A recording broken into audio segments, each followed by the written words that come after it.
Saskatchewan, you know SaskTel because we're everywhere. Because being everywhere keeps us connected to you. With SaskTel sponsorships, we get to be part of your community. We're here with you, and we're here for you. It's easy to get started. All you need to do is apply. SaskTel cares. Always has, always will. To apply for sponsorship, visit sastel.com/sponsorships.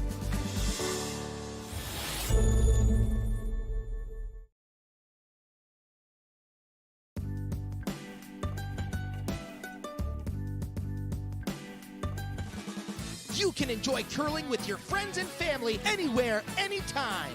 Let's play curling.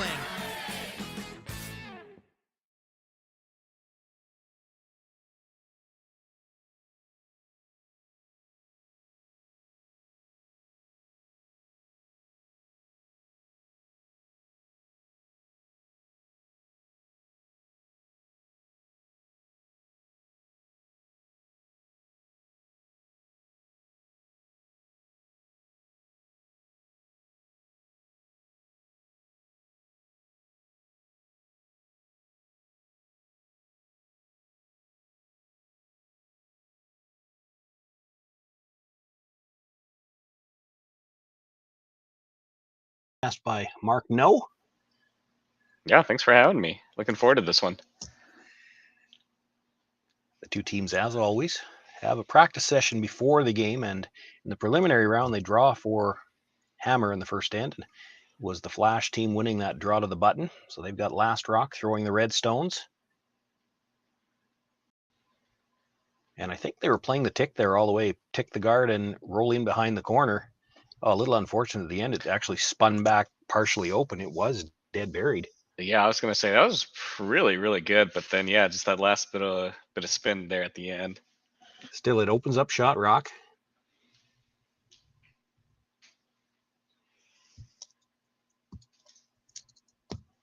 Jacques Gauthier, he's backed by lead Alex Horvath. This is the second, Jason Ginter. The third is Sterling Middleton.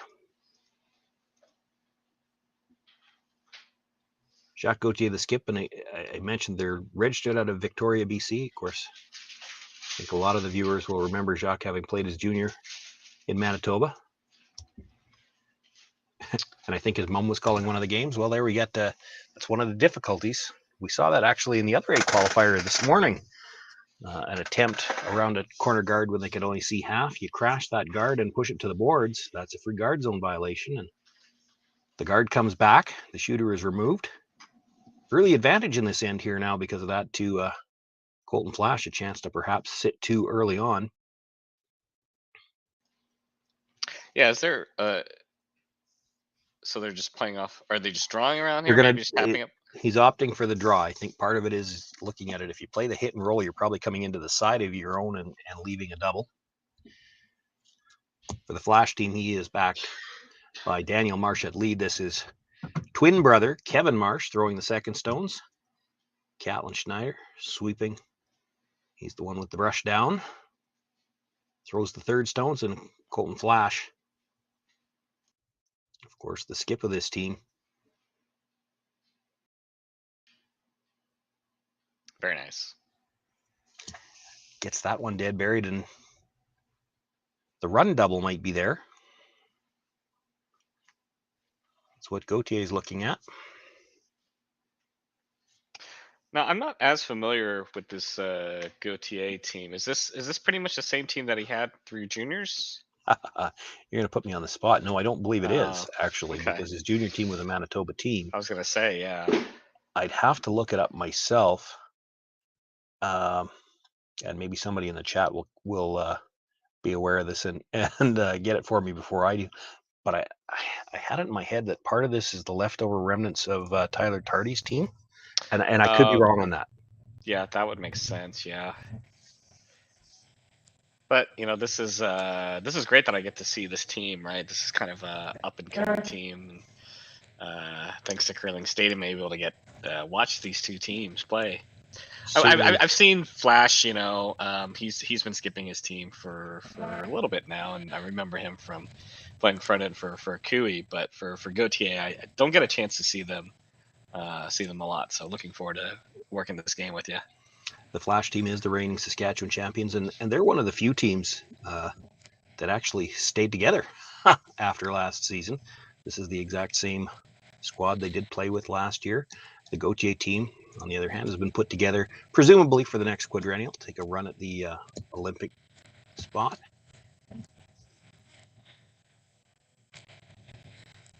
Although young enough, they could perhaps choose to make a run at a few Olympic spots. The attempt to come around on the corner guard comes up short, staggers the corners. It gives Gauthier a chance to make a play in the middle. Shot stone belongs to Colton Flasch at the back of the forfeit. I don't think he can see enough of the yellow to tap it directly to that red, but he can definitely move it up enough to be shot rock. And in behind cover. Yeah, there's a bit of swing here, so I mean they might be able to get to it, but it's pretty delicate. You may not want to mess around with it. And you wreck on the guard. Doesn't really help you much here. And this one's coming very close to the guard. Yeah, that's close. He's pretty much right on the nose. Sometimes it's a little tricky for us to see the line on those two. The sweeper or the shooter following his own rock down. We really couldn't see the line on that coming in, but ends up with a straight back tap. He's sitting second and third, and his two stones in front of the tee line. It's not a horrible situation for Jacques Gauthier. Those two stones at the top of the 8-foot are presenting a little bit of difficulty for Colton Flasch. He can only really move one of them. Yeah, it's hard to see if the one closer to the center line is just a hair behind. I would say it's just a bit behind, but it's almost touching. I don't know if we've got a shot from the overhead camera. You can tell whether or not you touch one and it moves the second one. And if it does that, the one yellow would come straight back. So Colton Flasch had looked at playing it as a hit and roll. He's going to go back to the straight draw around the corner guard.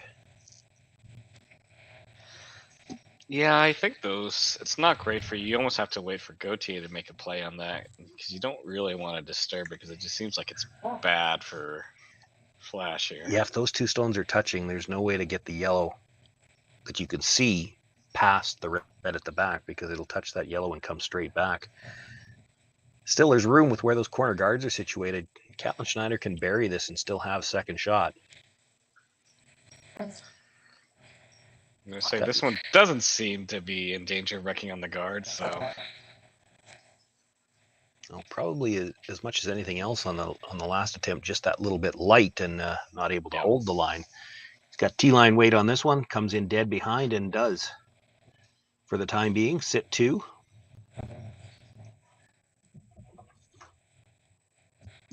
Sterling Middleton being asked one more time to try that tap on the stone in the 8-foot.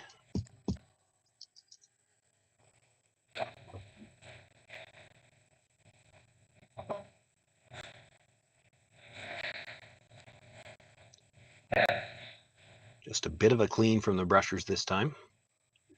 He's got a lot more line. Now sweeping from the offside, looking for a little extra curl. And you could just see that as it came in, it did touch the other yellow stone, but only just barely. So it pushes it on a bit of an angle and hard to tell who's rock. I tell you what, the other A qualifying game, they almost wore out the measuring stick. So they did, yeah. Already here in the first end. A couple of rocks around the edge of the 4-foot, still rocks to come. May not come down to a measurement, but the possibility's there. So as you see this kind of situation, who do you think this end favors with all these kind of rocks in play? We've got a lot of little interesting angles and guards in play. Well, right now, if you're just asking me, my opinion, I think it favors Colton Flasch because the center line is still open. Most of the rocks are at or behind the tee line. There is that one stone, the shooter that Sterling just threw that's open, top of the 8-foot. That one's a bit of a problem stone, and that's why he's going after it. You know, it's not shot. It's third, and he can't play the double off of it because he jammed. But it's the only stone that's really bothering him right now.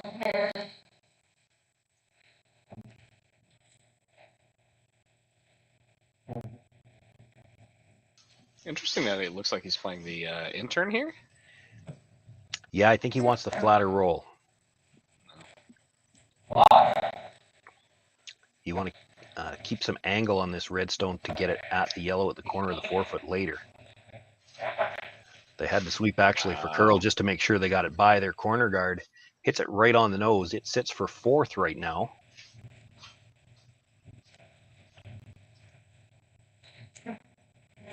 But again, that's the only shot, the only rock that Gauthier has easy access to. He can see the stone at the back of the 4-foot. The guard will be in his line of sight. Of course, you make that shot, all your rocks are behind the tee line as well. Haven't really seen either team indicate which rock they believe is shot stone.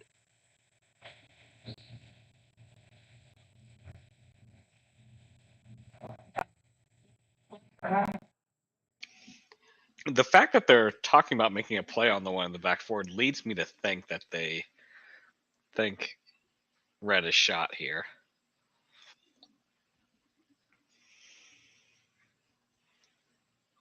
Well, the only other one they could play is 4th, and they're not going to get second shot off of it. The problem with coming to the back one, again, as I said, it would leave all your rocks behind the tee line. So they are going to make the play on the stone at the top of the 8-foot. He wants to hit and roll. You could make the double on the. I was going to say, yeah, the one on this, just above the tee line on the side. Yeah.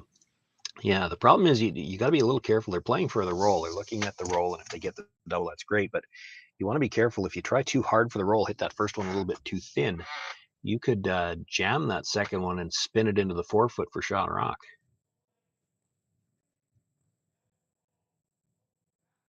Looks like with that broom placement, though, he's planning to throw this with some up weight, hit it just off the nose. Shouldn't be any danger of a jam like that. And again, with the in-turn, looking for a fairly flat roll here. And we're on the brush right away. Boy, this is dangerously close to jamming it. Jams it, comes across, moves a couple of red ones, but in the end now, no doubt who's got shot rock. Yeah.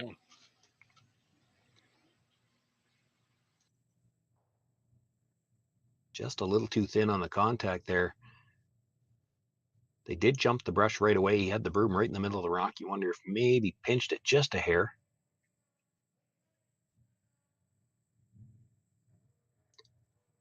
It does give Colton Flasch a chance to draw sit 2.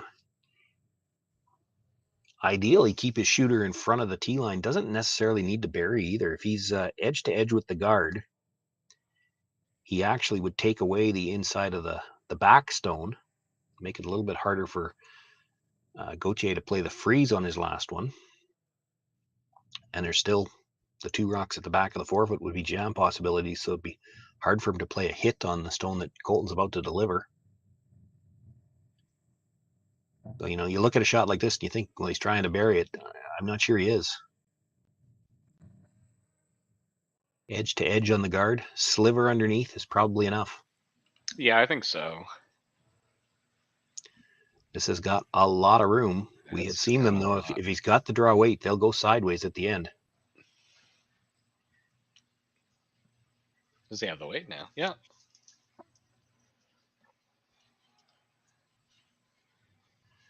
Maybe had to bring that a little deeper than they would have liked, Yeah. but had to make sure he got to the inside of his stone at the back. Boy, He's is there deep enough room here?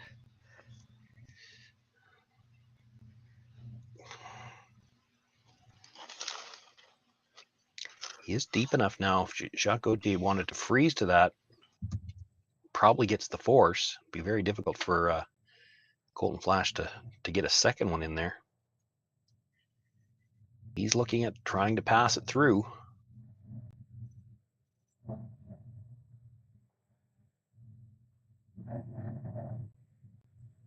Boy, this is really tough. If you stay on the broom side of this at all, you're going to put it onto the Yellowstone, and if you roll. Colton Flasch, in his opening 2 games, scored 4 in the first end, both times. Really? You tap this on the center line side, on the broom side, and you're going to leave him a shot for 4 again. So are you looking just for like board weight here, or like hack? With that broom, I gotta think you're right. I think it's got to be hack. I think that's Yeah. probably too much ice for board. You can't hit this on the broom You can't side. get the high side, yeah. Yeah, you put it on the yellow, and it's definitely a shot for 3, and it might be for 4 if you leave everything queued up.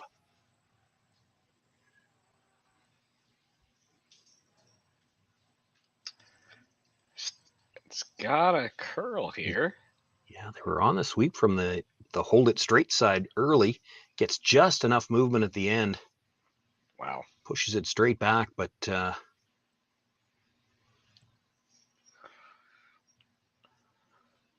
there's got to be a double there on the yellows. Whether or not you can make it for 3 or not, that's debatable. It's probably there for 2, though. Try to drive the first one back on an angle to hit a third to a half on the second one. The top stone will go over the top of the reds. The question will be whether or not that back yellow clips something back there. It might clip the back one. And if you can hold the shooter, it's for 2.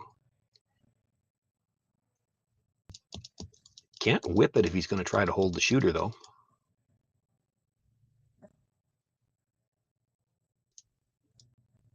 Well, looks like they were just setting on the corner of the stone, so it looks like it's going to be... Yeah, he's going to throw some weight at this. Yeah, unless they just plan to just brush it out of hand and keep it really tight. Well, yeah, it's possible what they're looking at is you hit the first one a little bit thicker than what I was talking about.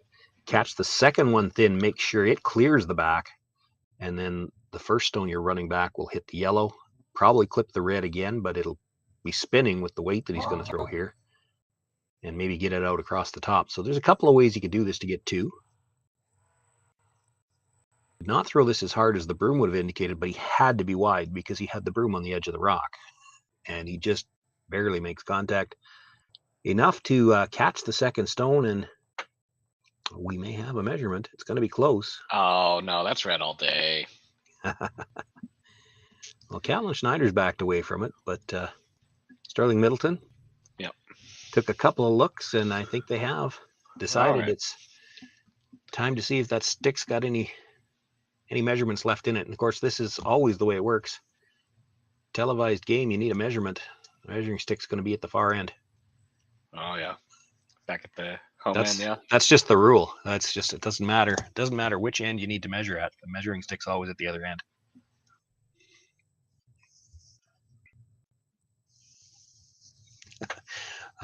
I'm just blowing up my screen huge, and I'm still, you're sure it's red.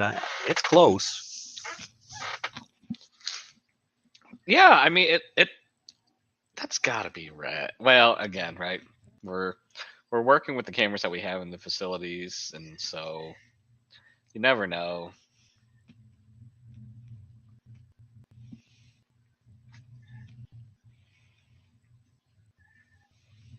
Now, the 2 measurements that we had this afternoon, this morning, neither time did either of the thirds bother to point at the rocks, suggesting we needed somebody to go talk to the player and remind them, you're on TV and there's no umpire. Let us know. So past the yellow. Boy, it looks like the stick's going to touch both of them for sure. And Calvin Schneider has seen measurements done before. He pulls the yellow stone away. It is 1 red. Colton Flasch will get the single point with last rock in first end. Takes the 1-0 lead. Jacques Gauthier with last rock when we come back.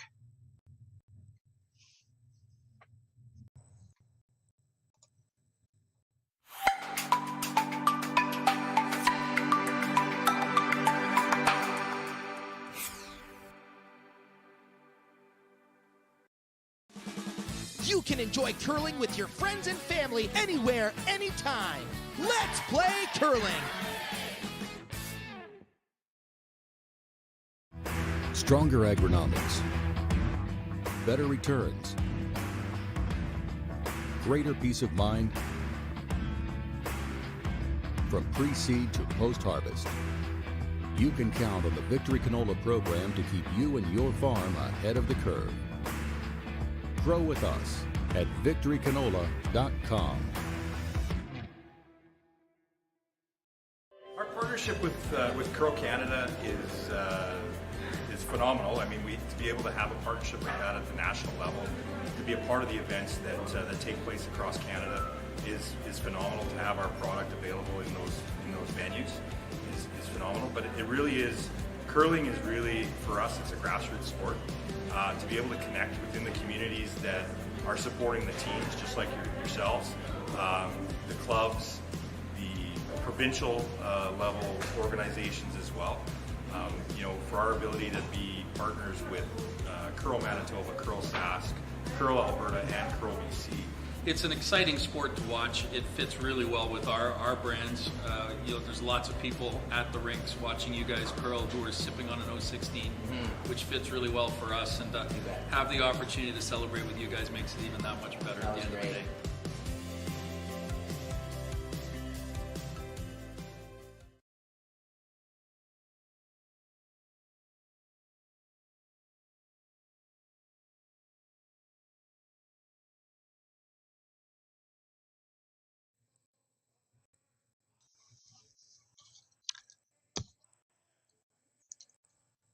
Welcome back, everyone. Just to confirm, Colton Flasch did win the measurement there, so he did pick up the single point in the first end. We'll get that corrected right away here. They threw the center guard to start the end off. Jacques Gauthier calls for the corner, and there is the come around by Daniel Marsh coming to the corner of the button.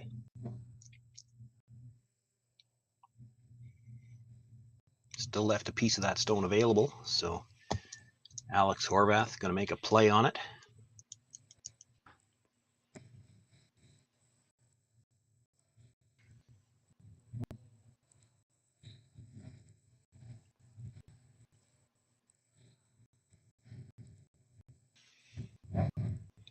Looking to come down, pass that stone through the rings and roll to the corner.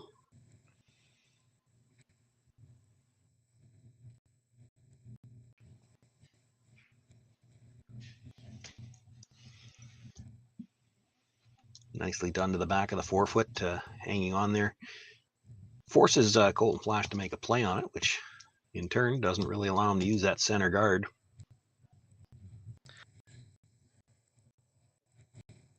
Looks like he's just asking for notes here. It didn't seem to indicate he wanted to try to roll. No.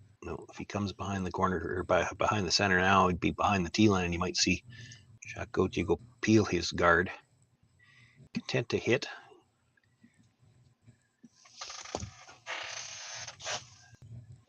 And now with the rock in the rings outside of the house, Gauthier took one quick look at just coming around the corner, and I think what it came down to is he took a quick look at where they could be buried.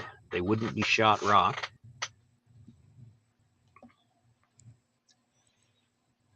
And doesn't really need to gamble that hard in the second end, so what he's going to do, make a play on the shot stone.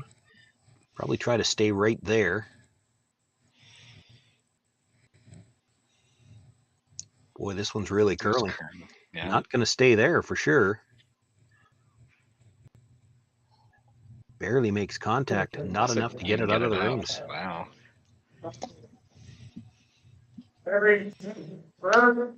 A little surprising that they throw it that quietly when they're trying to stay out there on the corner. That's the kind of weight you expect to see teams when they're trying to control a roll. Didn't really need to roll on that one.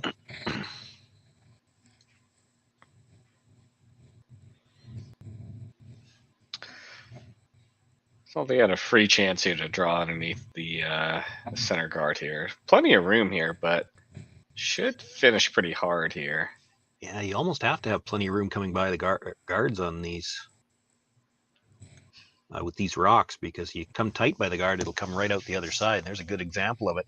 He had plenty of room by the guard. It's half buried. And for Colton Flasch, you know, part of that is you got to be cautious. You can't over curl that guard. If you pop out the other side, you've left Jacques Gauthier the side that he needs to hit and roll behind his corner.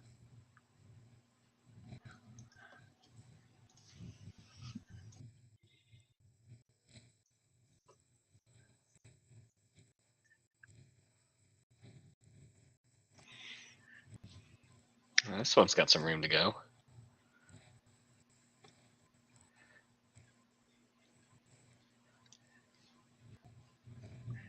barely making contact on the last stone, not able to get it out of play. Wow. Barely makes contact on this stone, leaves it in the back of the 12 as well.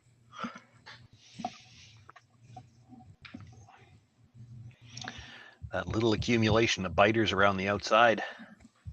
Those are the kind of things that can stop you from having any chance to blank this end.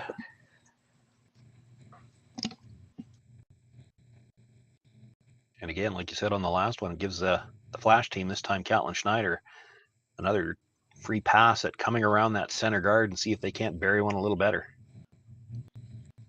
It looked like maybe they took a hair less ice on this one. This one seems to be running a bit more, though. I don't think they want to go for the weight. There's a lot of rotation on this stone, too.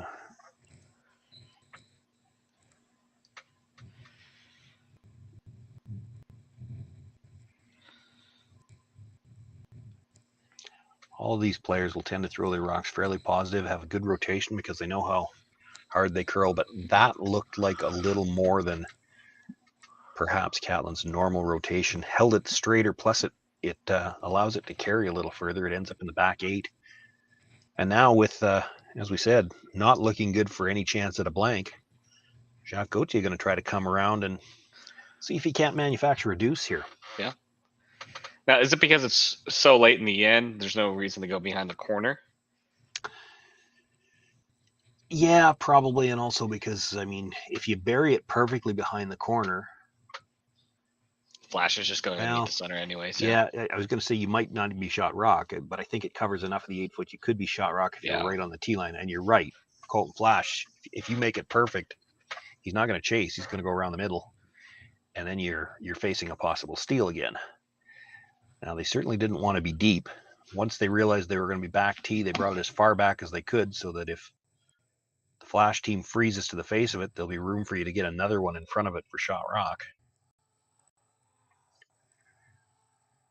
And that's just good communication. You'll see a lot of times, too many times, I'm afraid. It's usually my team. When you realize that stone's a little bit deep, you need to bring it back. Too often you sit there hoping and praying it'll stop just in time, and it never does. It always stops 6 inches behind the button where the other team can freeze to it, and you have no shot to score after that. Yeah, I think that's always kind of a interesting problem. You know, no one ever wants to, sweep it deep, but then you always hate the result afterwards. Yeah.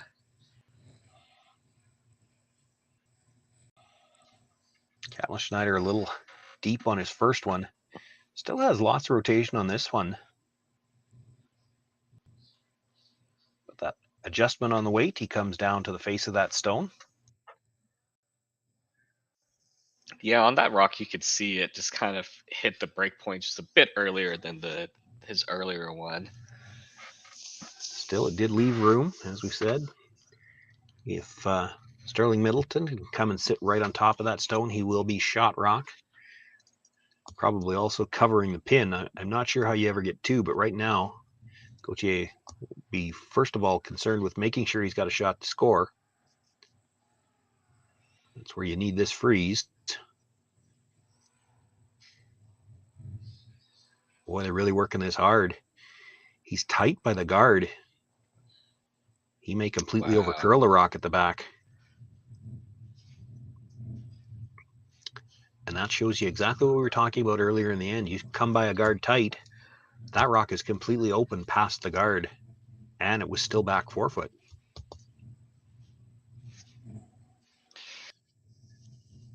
So for Colton Flasch, another chance to put one in top button.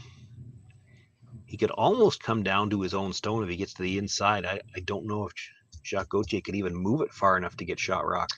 He'd have to move it. If he sits on his own, I'm sure that his stone is covering the pinhole. Jacques would have to move it.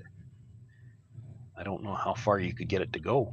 The yellow's kind of in the way too.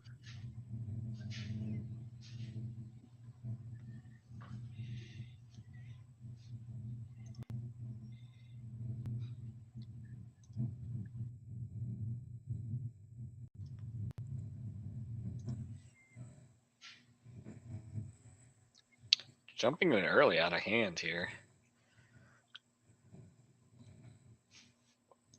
Definitely has tighter line than what Colton Schneider had. Now he can afford to get to the inside of his own stone at the back button, but they're going to have to work this to get to the rings. It's not going to be there. Wow. And just overlaps the guards too, so Colton Flasch, although without last rock, he's not likely to be running anything back, but he's taken any opportunity for that away. Gauthier, another chance to make the draw, and needs to make it here in order to be sure that he's going to have a chance to score at all. May not have anything to shoot at for 2, but this might be the only shot you have to score 1. Would you ever consider taking the out turn side here, knowing that you have maybe a little bit of backing if you're just a pinch wide?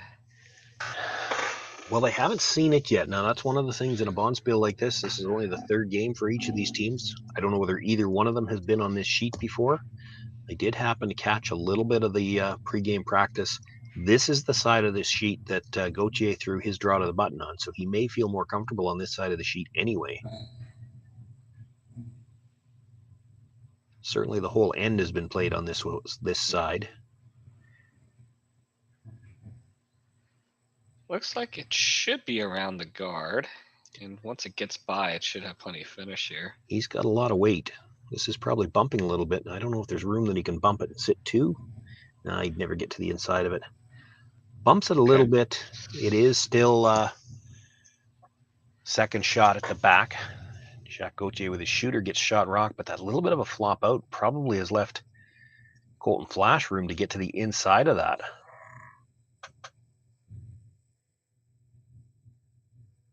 Boy, interesting with that broom placement. I got to think, and Catlin wants more than Colton does. That really looks like Colton's planning to throw the weight to move that stone. Because I think for dead draw, I think the broom would be closer to where Catlin had it. Yeah. Well, do you think him being so light on his first one kind of factors into this, that he's just maybe looking to throw back 8, back 12 here? You know what, with Catlin, or with Colton, I don't think it does. He is a confident thrower, and this is a team that they've had last rock in the first end of every game they played. He draws very well. I think the first one was probably just more uncharacteristic. I think what factors into this one is the chance to sit 2 and perhaps steal 2, but he's got to get to the inside of that yellow stone. They have to wait for it to curl.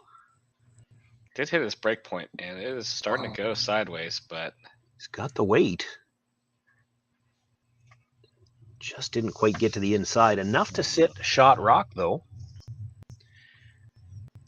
I don't even think we're going to need the measuring stick. No, is he going to run the corner here? Yes. I think he probably is, because I don't see what else he's got. And I don't see any way he can hurt himself running it in. Like, there's no way he can run that in, kill a yellow, and roll it out. Yeah. There actually is the possibility he could score 3 with this. Yeah, well, I guess if he goes really thin and hits the top side of that red one. Basically the side of the red one, and then have the raised stone come straight back onto the second red one at the back of the 4-foot. Yeah, if he makes it, there's 3 here. Your only other option is the out turn draw for 1, and that's no gimme either. That's, in a spot that nobody's thrown yet this end. It would be a bit of a guess. Such a wide target back there. Like, if you hit it thick and actually drove it onto the Yellowstone that is actually 4th shot and spun it towards the middle, you're still probably shot rock. So you do have a wide target area back there of rocks you can drive this into, and it probably works out for you for 1. Yeah. If he drives it right onto the shot rock, definitely a shot for 2, and there's a couple of ways this could work out to perhaps get 3. If he dead jams it onto the red at the top of the button, it might clip the back yellow too, just enough to push that red.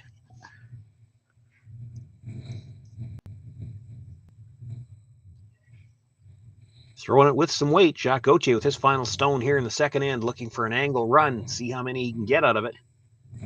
Clips it, catches 2 of them, and does. pick up 3 points. Jacques Gauthier, an outstanding angle run with his final stone. Takes a 2-point lead over Colton Flasch after 2 ends of play, and it'll be Flasch with last rock in the third.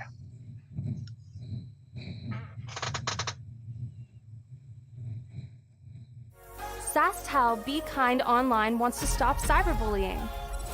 Want in on the action? We award up to $1,000 for youth initiatives that help spread kindness and prevent bullying. What great idea do you have to help stop bullying? SaskTel can help. Go to BeKindOnline.com and apply for a grant today. Together, we can make a difference.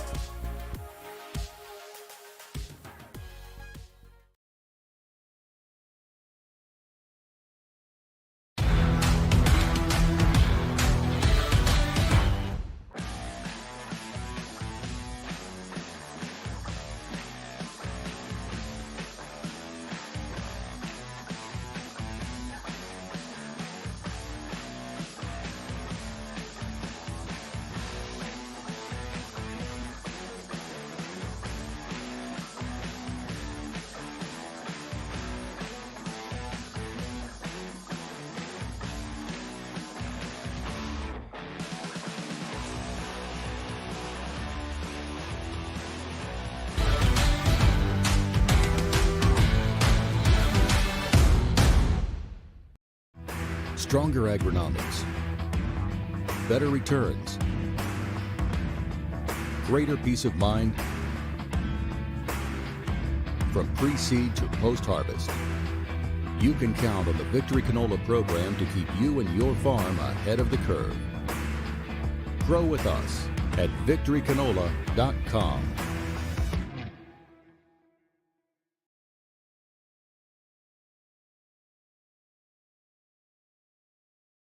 Had some questions about if our houses are painted or are they logo. Our events are always painted houses, but in the future coming out, I'm pretty sure we're going to be going to all logo houses.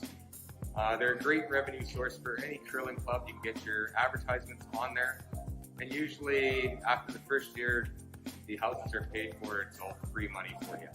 So hopefully check Jet Ice out for your future in-house logo.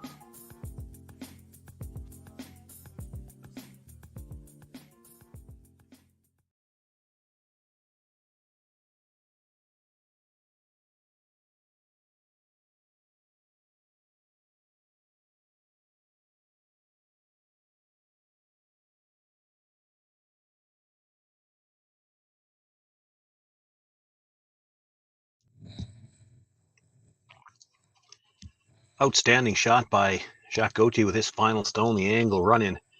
Kind of makes you wish, Mark, that we had instant replay so we could see it again. But of course, for the viewers, if you're watching at home on YouTube, you can go back, take a look at it. That's an outstanding shot. You might want to watch it again. We'll be right here when you get back. Oh yeah. Yeah, what a fantastic shot. Yeah, I've got my I'm working with 2 monitors here, so I've got the YouTube feed and the side monitor where I'm monitoring the chat, and There you go. got You a have chance watched to the watch the replay then. replay. Oh yeah. You know, it's a good illustration, though, of just how important those couple of inches are. Had Colton Flasch got to the inside with his last draw, that shot's not there. Oh, you're exactly right. Yeah, absolutely.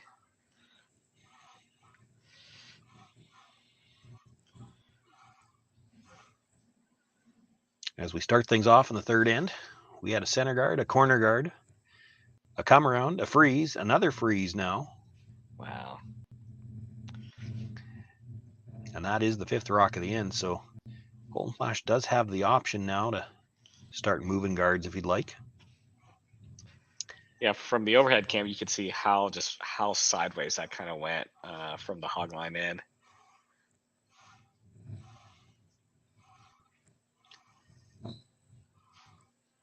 Kevin Marsh now looking to follow that down. And I think they might like to have a little bit of angle on this one. Yeah, I wasn't sure if they were just coming to the corner of it or just maybe just tapping it and rolling towards. Well, I think if you get a little bit of angle on this one, now when you run something back, the yellow will be going at a bit of an angle. So the 2 yellows would go and both reds probably stay. Yeah.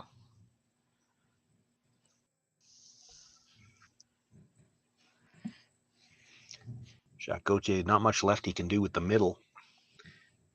If you did, it still leaves the same opportunities to run something back. And the other factor there is that top redstone now is queued up to roll towards this corner guard. So maybe we get rid of the corner guard here. Yeah.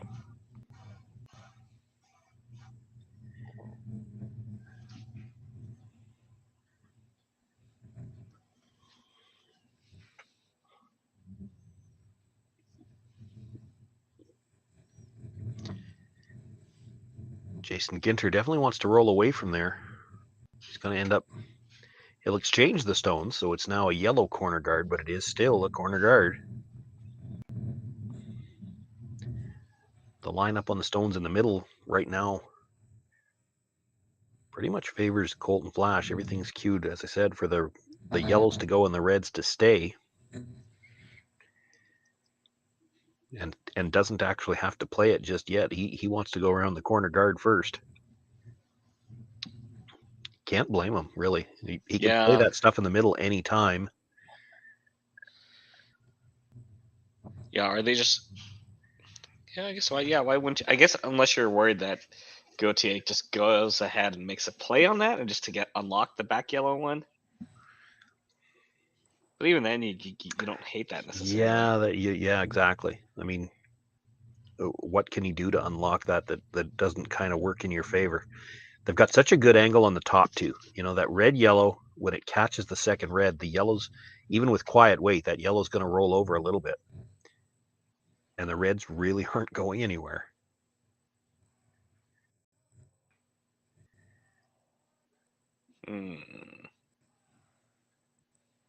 This is an interesting call. They're not even looking to run this back. This is just looking to get rid of the center guard, give themselves direct access onto the angles in the house.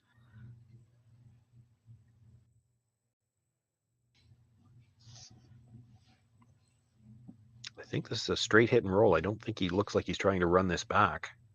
Yeah, I think so. It looked like he was indicating to maybe roll to another corner or to the corner on the same side. Yeah, get a double corner on that left-hand side as we face Colton Flasch.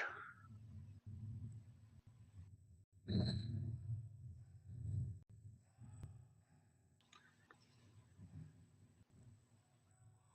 is going to have to come up a little bit, looking for a little bit extra curl at the end. He'll make the hit, come across. He's going to roll past the yellow guard. Does hang on for a wide corner, but not a double corner now. Still, all the angles in the middle favor Colton Flasch. Hard for Jacques Gauthier to do a lot with that. I expect you're right, though, Mark. He's probably going to have to try to do something to jiggle him around right now, even knowing that that might help Colton Flasch, but you can't just leave that there forever and wait for Colton to play it whenever he wants.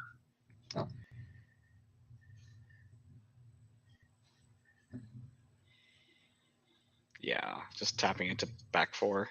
Yeah.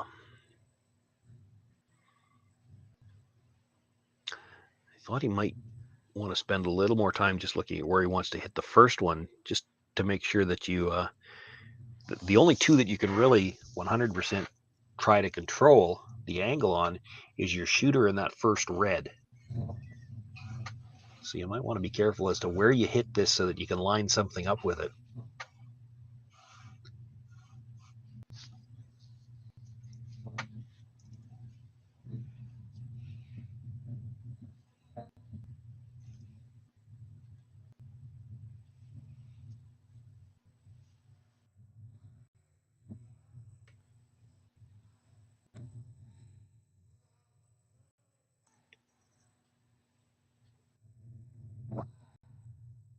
Sterling Middleton looking to move some things around here. Makes the tap on the nose. Moved his own to the back of the forefoot. Yeah. I think it was just a bit tight. I think they had to go for the line and maybe just hit it a little bit thicker than they wanted.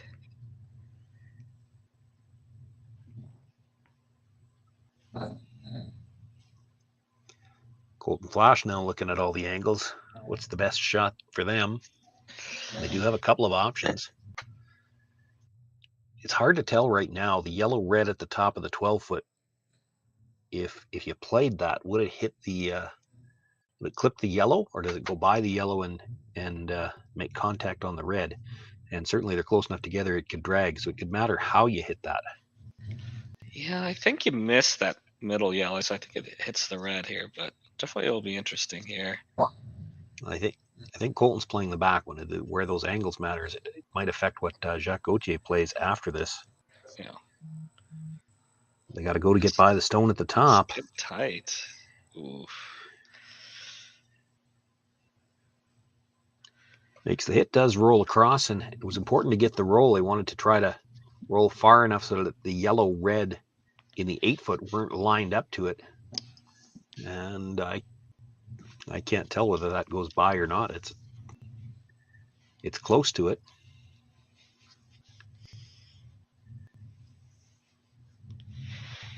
Ooh, yeah. I still can't tell. Yeah, initially I thought red, but no, I don't think he can. Yeah, no, I think it gets that yellow. Yeah. Well, I'm looking at the yellow-red in the 8-foot. If he hits that, does it clip the one at the back? I don't think it does. Can he double the red? It's tough. It's close. It's close.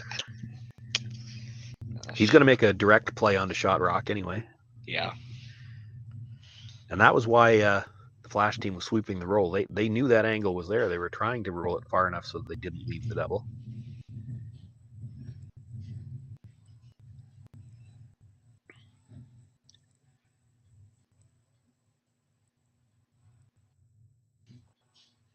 Makes the hit, stays right there.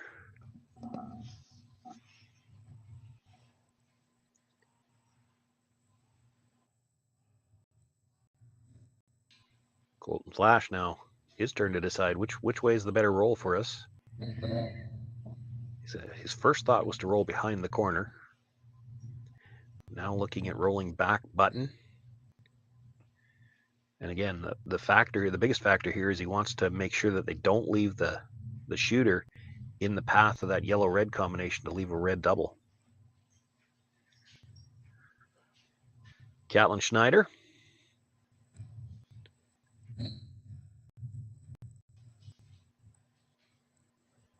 They're on the brush on this one early.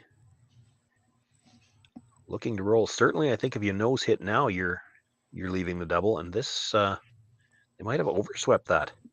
Yeah. Got caught. I think they're expecting big finish and maybe a little more weight than they were looking for. Never called the sweep off. It does hang on to the edge of the 12-foot.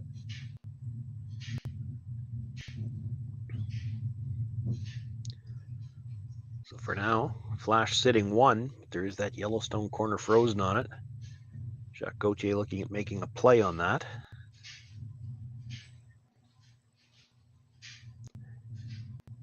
We were talking earlier, just wondering if you hit the yellow-red combination at the top, does it clip the yellow? And I think if you were sure it goes by the yellow, he'd be playing that to double the 2 reds. I'm not sure it does go by the yellow. I don't think it does. Yeah. I think it touches it. Now again, they're close enough. You could use drag, but that's a little less predictable.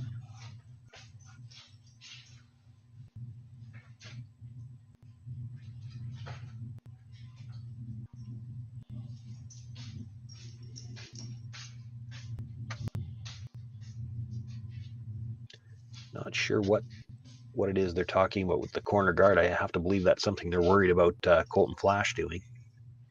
I can't imagine they would ever consider drawing, and I don't see how they're rolling over there either. So yeah, no, I mean, so I'm not sure what they had a couple of gestures toward the corner guard. I think that's got to be something they're worried about. That's what they're worried that Colton Flasch is going to do. You make this hit, and he's still got that draw around the corner.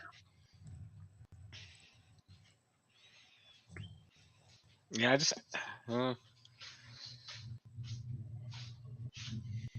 I can't think he can never play off this top one because there's. Well, from the overhead, view, if you were going to play the top one, you'd have to hit it on well, the broom side, the left side from the overhead, because you'd need it to drag a little bit to make sure it got by your own. Yeah. It's a great shot if you can make it. If you can double the reds and leave yourself sitting 2, that's the best result, but it's by no means guaranteed that you get by your own stone.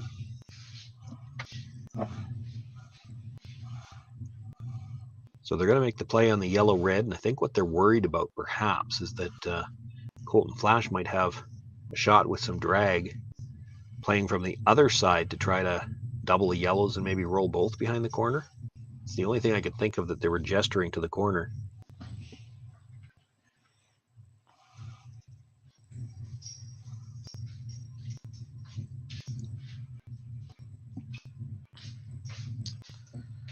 That's the shot that Colton's looking at. That top combination, and just you hit half a rock on the yellow. Yep. From the other side, get a little bit of drag into the yellow at the 8-foot, and could you get your shooter and the middle red stone to both squirt over towards the corner guard? Yeah. The top yellow's probably not leaving the rings. I mean, if you threw the weight to make sure it left, you're never holding your shooter. No, but I mean, I think if you catch it, I think there's a good chance. And you don't necessarily have to kill it anyways, right? If you're sitting 1-2 afterwards, right? With one of them buried, you've got to like your... Yeah, it's going to be tough to be sitting 1-2, I think. I don't think that top yellow is going very far if you're going to keep the shooter. And I think it's probably hard for your shooter to beat the top yellow. But if you get the 2 reds to kind of roll together, you can probably protect shot rock. You still got that biter at the back that could end up on the scoreboard. I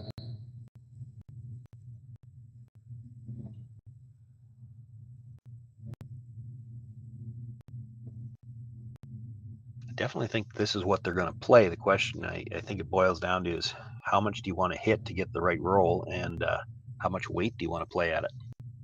I think that's likely all the discussion is here.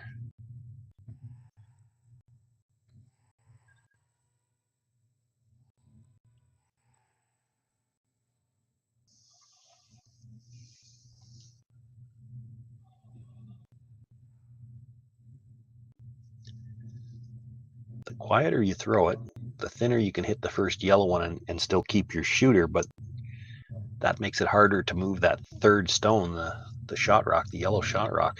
Doesn't go as far when you do that. You have to get it at least through the 8-foot. Be nice to pass it through the back of the rings. Pass it through the back of the rings, and that one at the back is still a factor.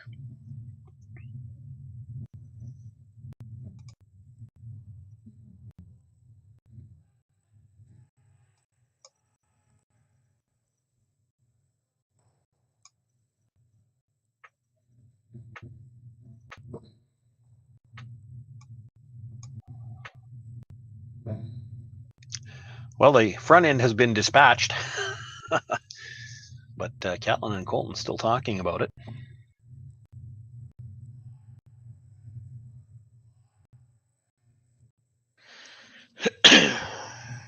And you got to think with that broom, they're going to throw probably like a normal hit weight at this. Try to hit it fairly thick, so when he rolls across into the 12-foot, he won't get a big bite of the 12.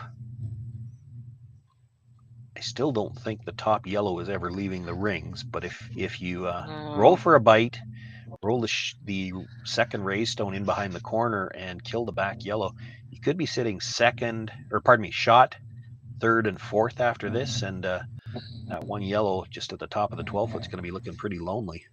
I just worry about this weight if you're going to keep that second red, but... Yeah, did not hit that as thin as he would have liked.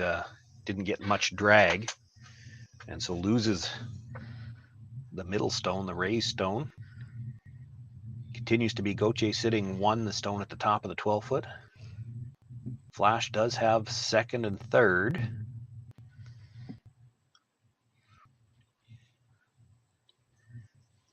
Jacques immediately going to play the hit on the back one.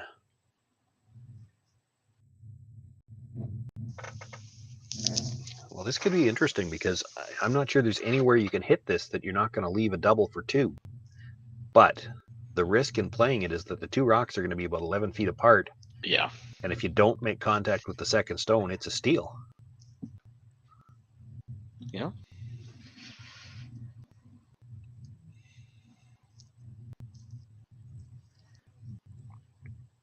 Someone in the chat is asking if this game is timed. I don't believe these games are timed.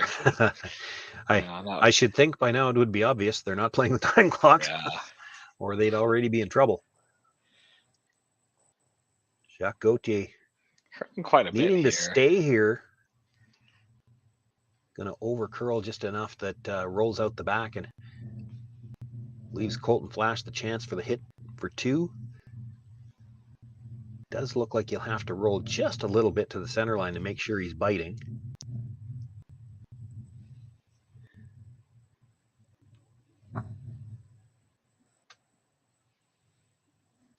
And really can't afford to whip it, because if he comes too far towards the center line and touches the back end of his red stone, he might push it out the front of the house. Yeah, he might force himself here.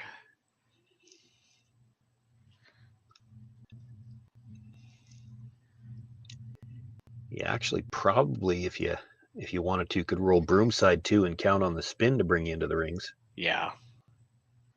Might be just that the only thing you really can't do is hit it right on the nose. You might not be in the rings.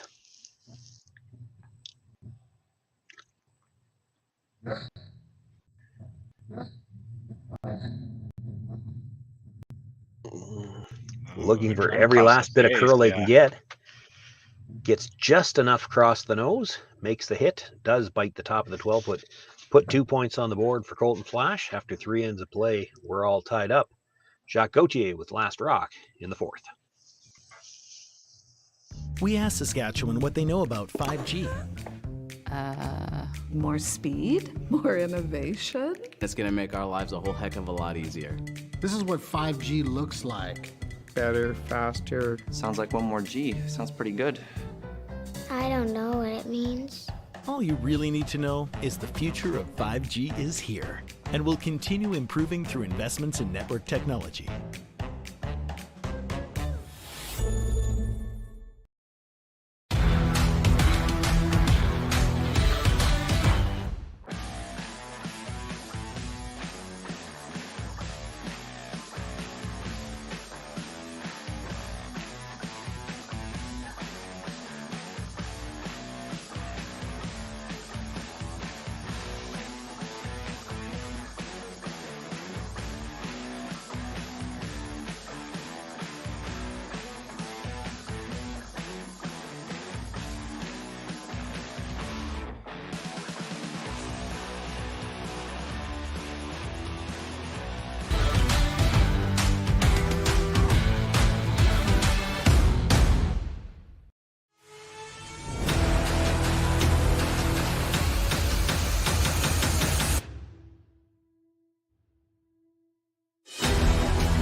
Sean Joyce, Mark No with you here from the IG Wealth Management Western Showdown.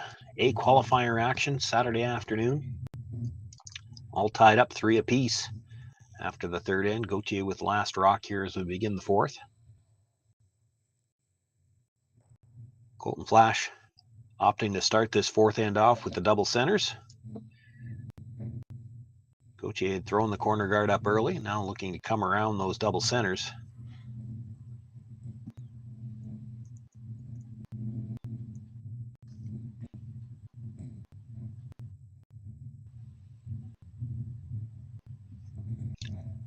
The lead is Alex Horvath.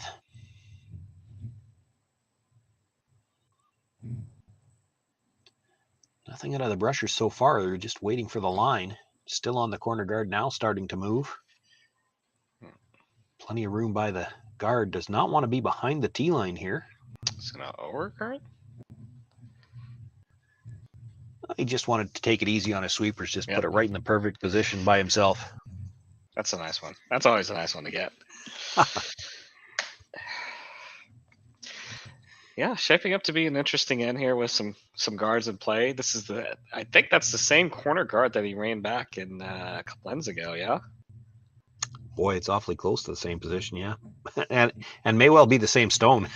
Yeah, because it was probably thrown with the lead's first stone 2 ends ago as well.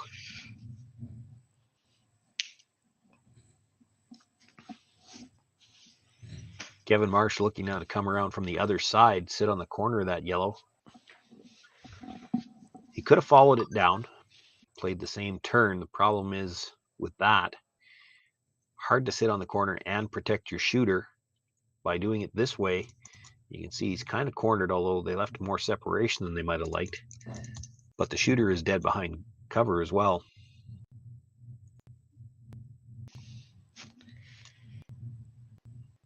Gauthier now will look to corner freeze from the other side. This is just all part of the game nowadays with the 5-rock free guard zone. 2 teams jockeying for position, both trying to set up angles. Last end, early in the end, it was Flasch who had the angles all in his favor. Jacques Gauthier had to move things around.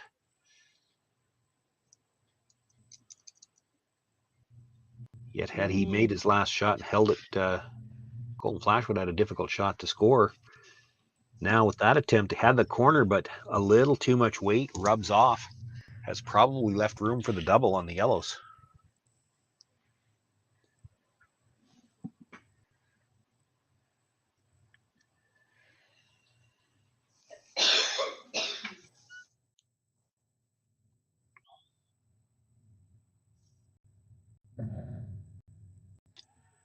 Kevin Marsh, bigger weight this time, wants to hit this just slightly on the high side. Just enough to catch the second stone, not enough to get it out of the rings.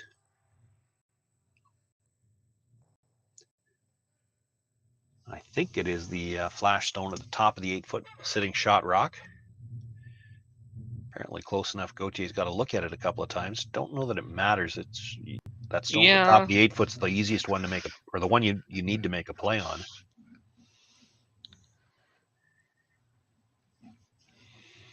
That's the most dangerous stone for Gauthier right now. And you do have to be, it's a delicate shot to make a play on it because it's, well, what would you say, just a little bit more than half undercover on the longer guard.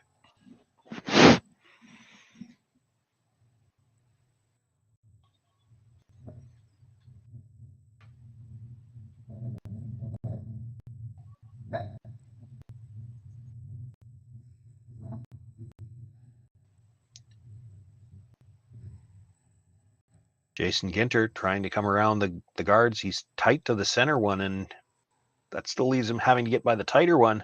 Oof. And he just rubbed it. Yeah. You might want to peek at your YouTube replay, but I think he rubbed the back end of that guard coming by. Definitely touched the back side of it. Just enough to straighten out the shooter, and actually probably picked up a little extra spin too. And after he does make contact, spins well out over in front of the other Yellowstone. Not a bad result there. Well, it's not a good result. He pushed not a Redstone result, yeah. further in behind cover and left the double on the yellows. But again, they wanted to hit that a lot thicker than they did. Now, a little fortunate that they came directly into the side of their own stone. So actually now shot rock is a little closer to the button, and it's totally buried. Now that stone in the 8-foot, top of the 8-foot, they can get to it, so they could play a double on the 2 rocks in the rings. I was gonna say, you can maybe get a double, maybe a little bit of a roll towards the corner. Towards the corner? Well, I think if you're playing the double over the top, you're probably losing. Yeah. You're losing the shooter. I'm wondering if there's just enough room there to to get a sliver of a roll underneath the two red guards and still make yeah. the double. You can't roll dead buried, I don't think, because then you're driving it by the one in the forefoot. But Yeah. you get any sliver underneath, and that still becomes a problem, Rock, for Colton Flasch. Doesn't look like they're throwing the big weight here to really go after the double. Looks like they may be more interested in getting the roll.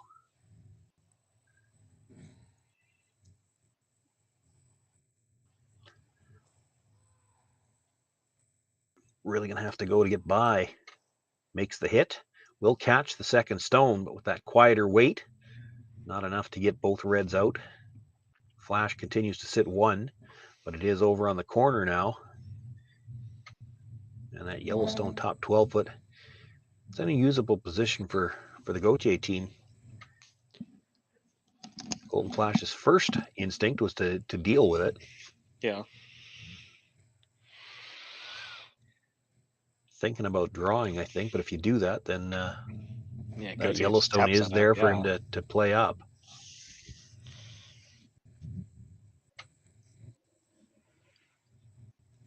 Your thought process here, though, if you're Colton Flasch, is that we make a play on this Yellowstone, it really doesn't matter what we do.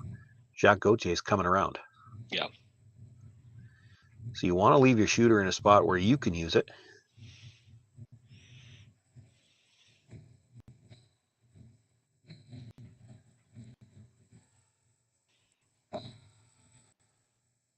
Just wants to maybe stay a little bit on the high side here. Just where he's fully out in the open, where he can Yeah. do something with this rock if he needs to. That stone's a little bit dangerous. Jacques Gauthier may want to make a play on it. You might be able to make the double in the roll behind center now.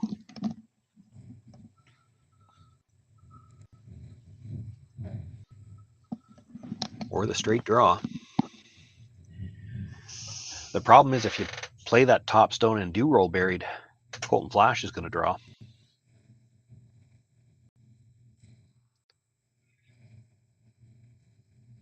So they are going to play the hit.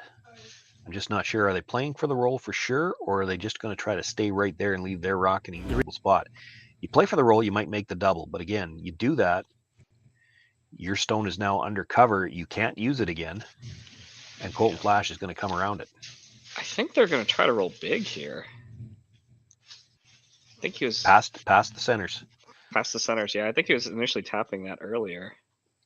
It's an option. It doesn't look like there's a ton of room to do that, but threw a little more weight here, so maybe.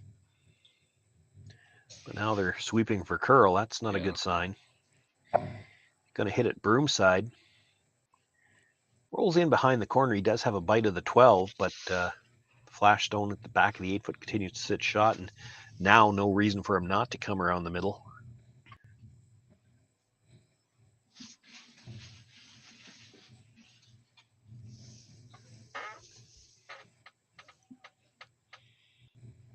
And now we're back to that same draw that everybody was playing in the second end. And Colton Flasch, for whatever reason, in the second, was probably throwing a little tighter ice than most of the other players and still didn't get to the inside with his last one. So it looks to me like he's tightened the ice up a little bit more here for this attempt.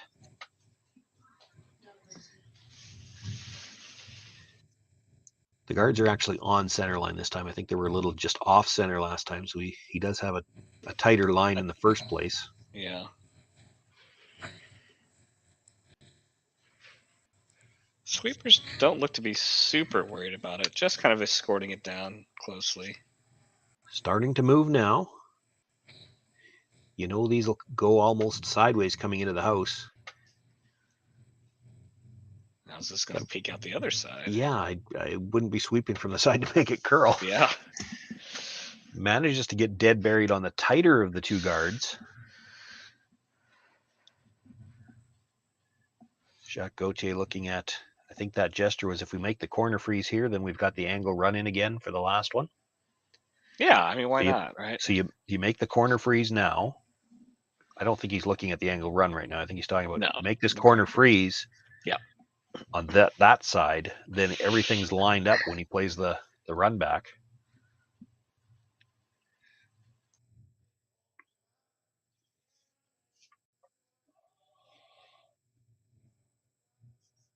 Now, of course, Colton Flasch still has another rock to throw in between. Sure. But you make this and turn around and say, okay, what do you want to do? Yeah. Colton Flasch has already seen this angle run made on him once. Yeah, now he is going to have to play it from this other side, so... Yeah, he does have to play the draw on the other side because he needs to cue it up on that angle for that for the run back to work for him this time. Yeah, there's almost enough curl where you can do it from the intern side, but this gives you just so much more margin of error, though. Yeah.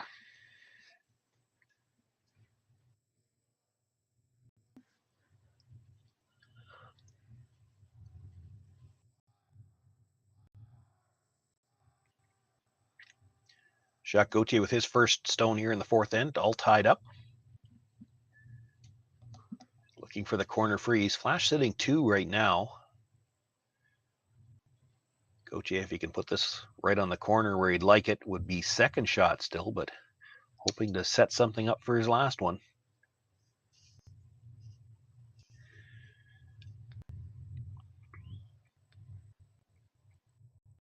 That's pretty good.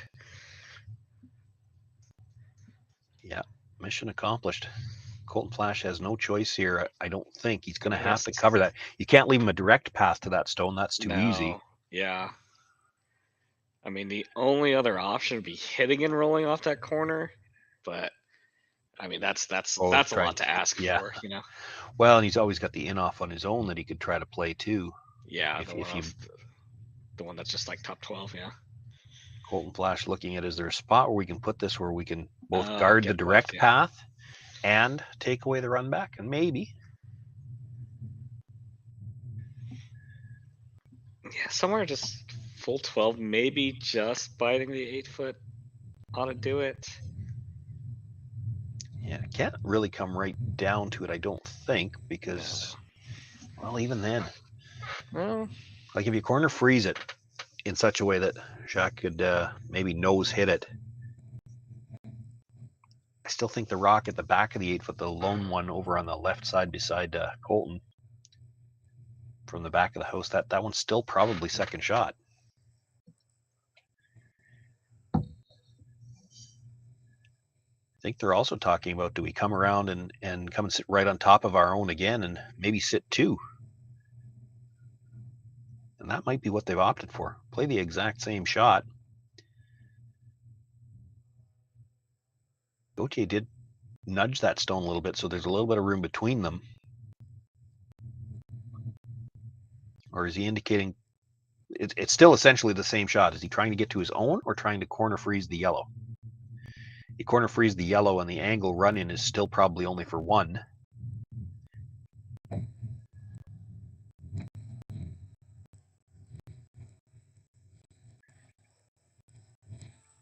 You ever freeze on your own and could be a potential 2.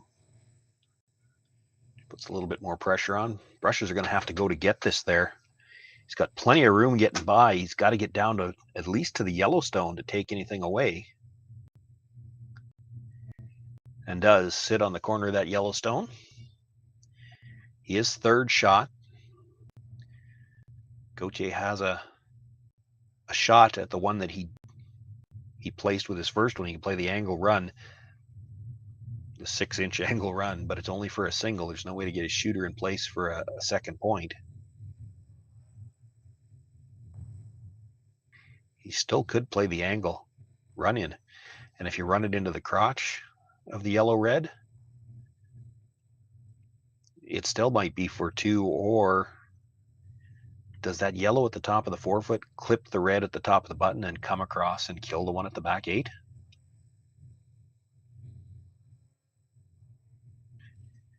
It might.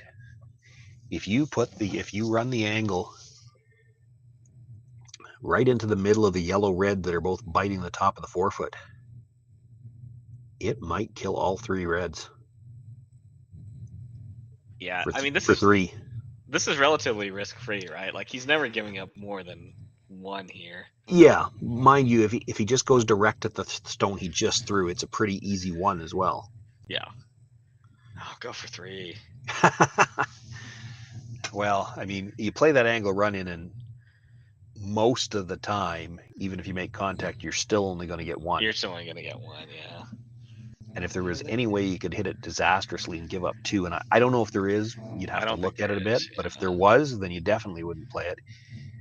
He played this shot with his first one for a reason, to make sure he had a shot for his second one. You may as well play the easiest shot you got left to make sure you score. Boy, he's got to get by the front one. Makes the hit, and it spins a little bit, but stays full 4 foot. Will pick up his single point. Jacques Gauthier with one here in the fourth end. He'll take a 4-3 lead over Colton Flasch, and Flasch will have last rock when we come back. The reason we trust Western Sales with our business is the people. I'm sure that there's 100 years experience coming out of that shop. We trust them because we do a CMI on our combine and on our tractor. When our equipment comes out of Western Sales, it's going to be good, because if it's not, they send us another combine, they send us another tractor. And we're not naive to the fact that that probably costs them a lot of money. So we just know that the service that we're getting at Western Sales is above par to everybody else.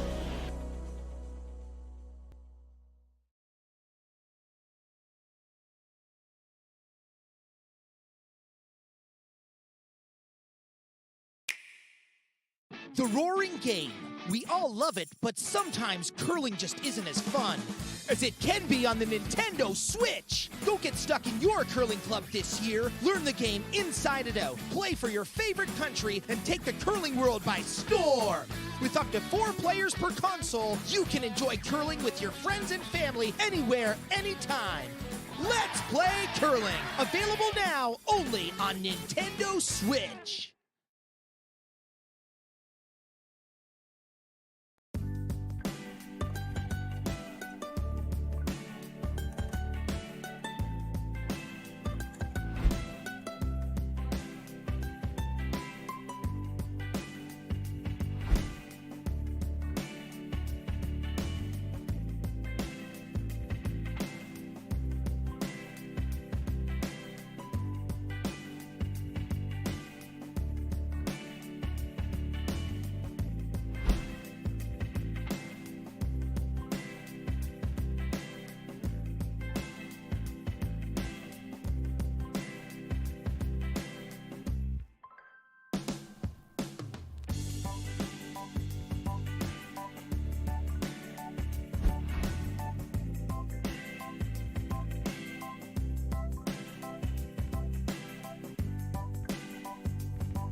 (4-3) as we begin play here in the fifth end.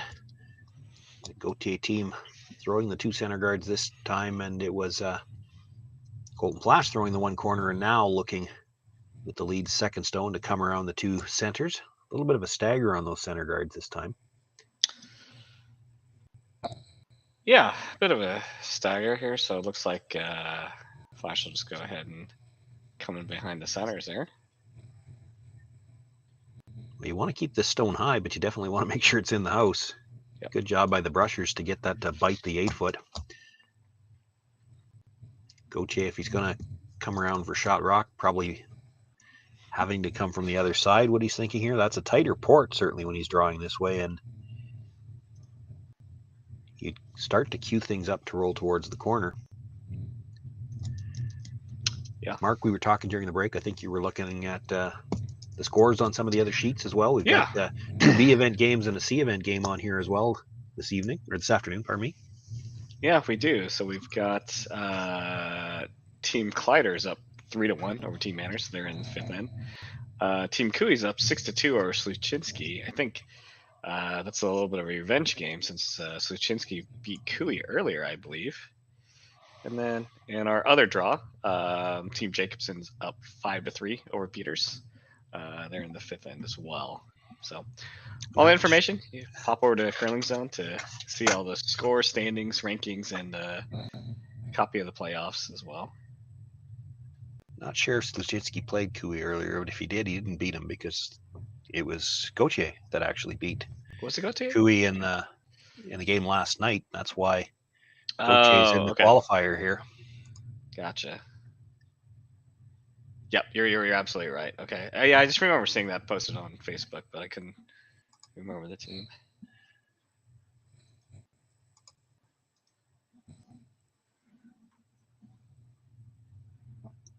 The come around attempt by the Gauthier team comes up short, ends up as a 3rd center guard. Now Kevin Marsh trying to come around through that port. Going to get the little rub on the corner and still manages to get to the face of his own. Sitting 2 buried. But he made the hole bigger. Yep.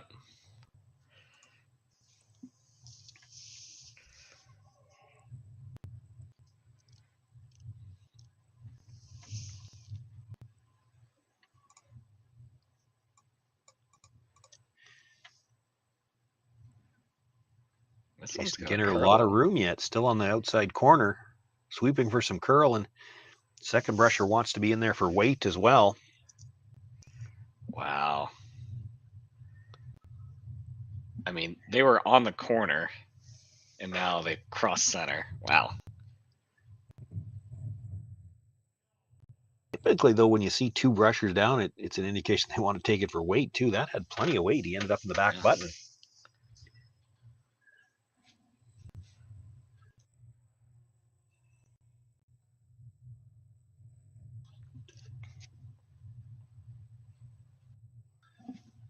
Kevin Marsh being asked to come down, try to get to the face of that, and maybe move it a little bit. Now, I don't think you can likely throw the weight to move it all the way through the 12-foot, but you only have to move it maybe 2-3 feet on an angle into the back 8-foot, and you'd have a chance to get rid of it later on.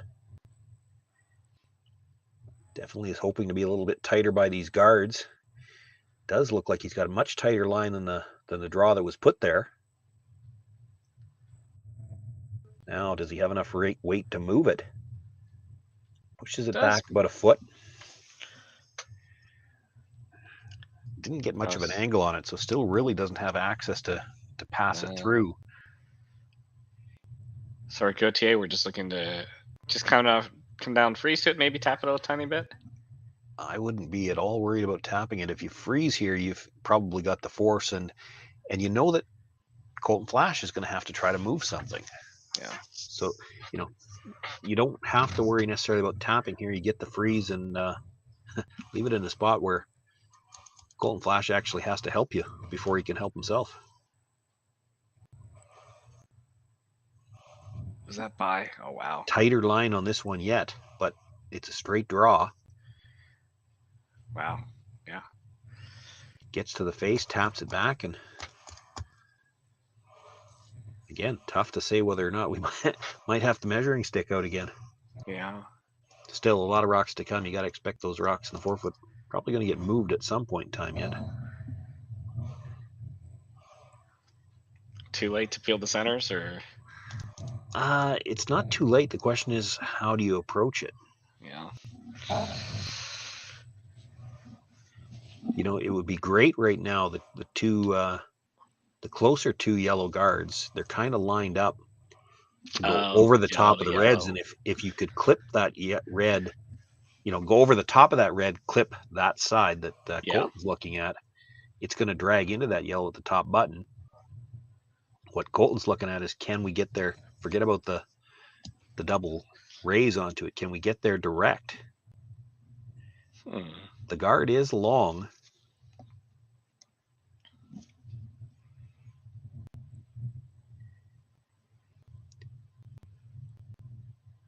It can't look great to your eye in the hacks, but you've been watching these rocks for 2 days. There's finish here.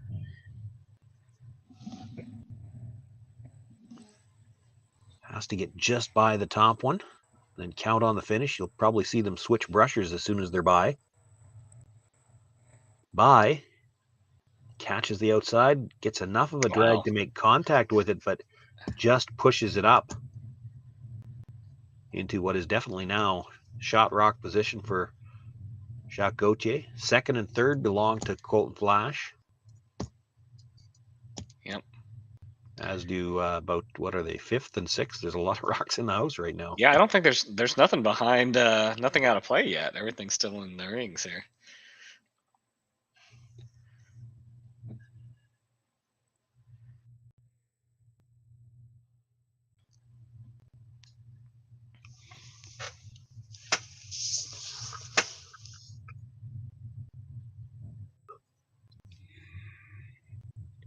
So Gauthier looking to come down, sit on top of the redstone at the top of the 4-foot. Does he maybe want to keep a bit of an angle here just so that any attempted play on this, the red goes over the... I'm just looking at the angles on the back ones. So you want to angle the top two, the one you're about to throw in the red, to go ever so slightly over the top of the yellow on the top of the button. That way it goes straight back into the red. Yeah, I think so. Yeah, I think getting to the inside doesn't really give you much here. And then we might be back to your last question. And granted, it's 2 shots later now, but Colton Flasch might have to start peeling guards to make sure he's got a shot to score. Oh, did that pick?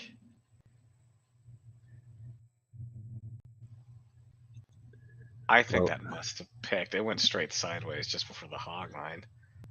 They brought the sweep off at the end regardless. I think if you get by that second guard, you probably end up curling so far that you're not going to take anything away. So at least they plug things up a little bit more by rubbing. Yeah. There are 4 guards in front of the situation in the 4-foot. I mean, Colton Flasch be hard pressed to move more than 2 of them here, and I don't see any great angles in the house right now either.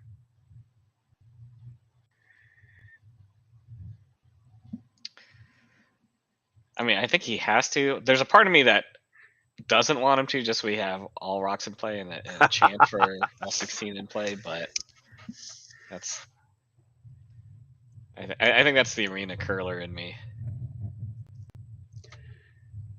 Somebody, and I've got them behind the screen, Catlin Schneider, I think it is, looking at the angle run in.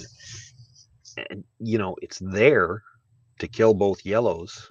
Yeah. I'm just not sure it's something you want to play this early because it's an all or nothing shot. It is what they're lining up, though. Yeah. Oof. I don't see much of a plan B on this. That's the problem. If you're a little thin on the first one, you're going to drive it onto that stone in the 12-foot. I guess maybe. Like you're always going to to 12-foot might catch the stone at the top of the 4. Oh, if you catch it. Yeah. Thin, If you make this perfect, you could double the 2 yellows and be sitting 4, I think, likely. Yeah. But he catches the one at the top 12, drives it sideways, everything's out. Now you've got nothing left to run in. Yeah, I'm not sure you wanted to play that this early. Yeah, you were always going to have that, so. But you had chance to set something else up in the middle, and now you're going to have to move 3 guards probably just to have a shot at anything in the middle. Yeah, I guess, if he gets something on this intern side. You might be at the spot point where if you're Colton Flasch, you almost have to concede a steal of 1 right now. Yeah. It's tough to play any runbacks on what's there because there is a possibility that the reds all fly and that middle yellow's not going anywhere, and then you have to bring another one in. That's not going anywhere. The only run back I see as we face the house, there is the guard on the right-hand side, so it's the left-hand side on the overhead view. You could run it back, try to run it onto the red, jam it onto the shot stone on the button. The problem is if you ever hit it on the again, as we look at it from the thrower's end, catch it on the right-hand side of that red, It'll catch the yellow, drive it back onto the red at the back. The only rocks leaving are the red ones. Yeah. And then Jacques Gauthier brings another one around, and it's potentially a steal of 2.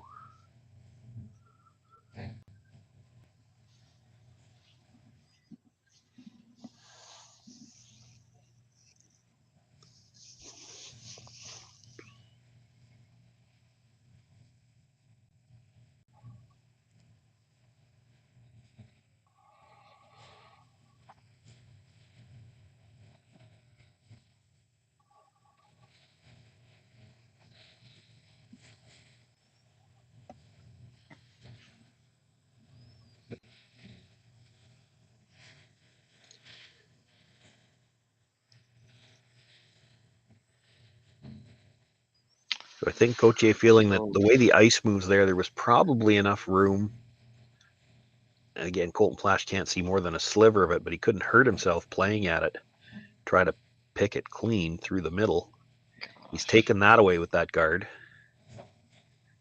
Is he gonna have to play this? Is this the 2 yellows that are just left of center line? Is that tap onto the red? Oh, but yeah, you can't. That yellow's not going anywhere. Yeah. The same problem exists. If you play it with any weight, the only rocks that are leaving for sure are the red ones. That yellow one's not going very far. You could play it, almost a draw weight tap. Yeah. But the same problem exists. I'm not sure you'd be shot rock when it jams on the back, and you still haven't created any way to get in with your last one.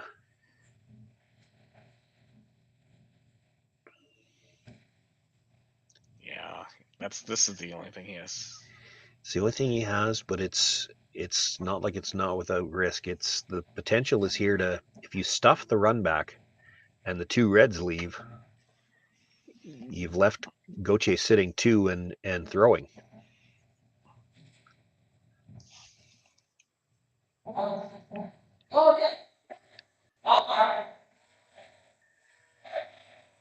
Close. Makes the hit, catches the stone at the top of the button.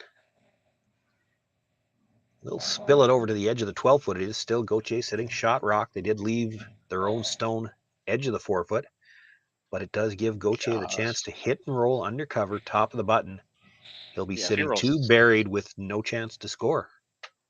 Yeah, if he rolls like top button here, it's a steal of 2. I don't see any way to stop it. Now, how far do you want to roll here? Do you want to roll? Oh gosh, yeah, even that long guard is covering the high side, so you can just straddle center here? Yeah, if you rolled a split center, Colton Flasch might have to just hit the one out in the wings and give you 2, because I don't think there's going to be any way for him to cut you down.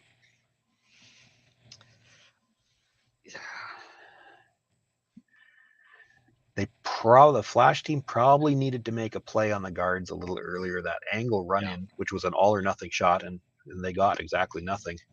And they didn't have a great angle set up. That was another one of those things. When you play those angle run-ins, you'd like to have one good angle in the house first, and they really didn't.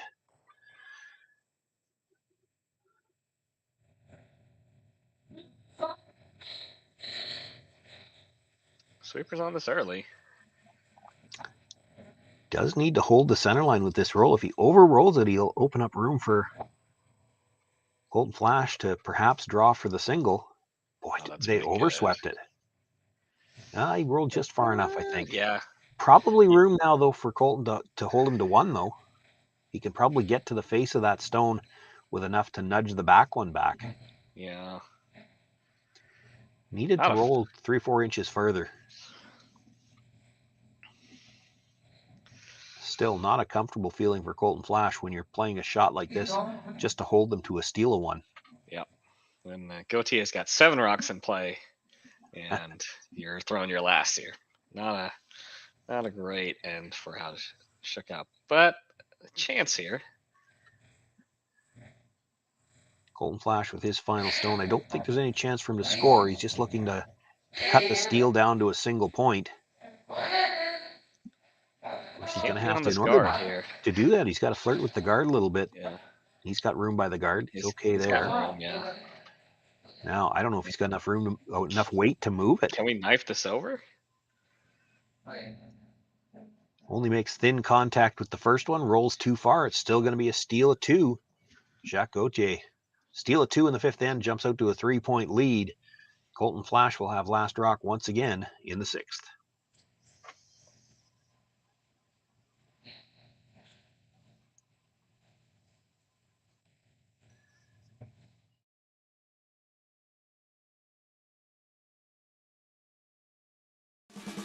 You can enjoy curling with your friends and family anywhere, anytime. Let's play curling.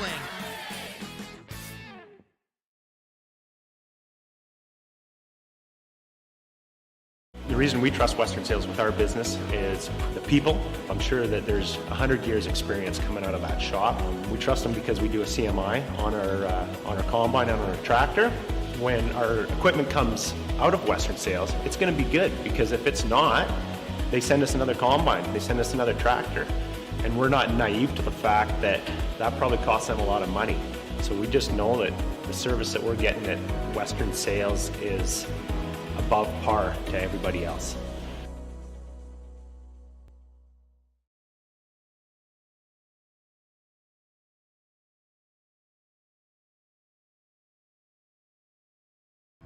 Stronger agronomics, better returns,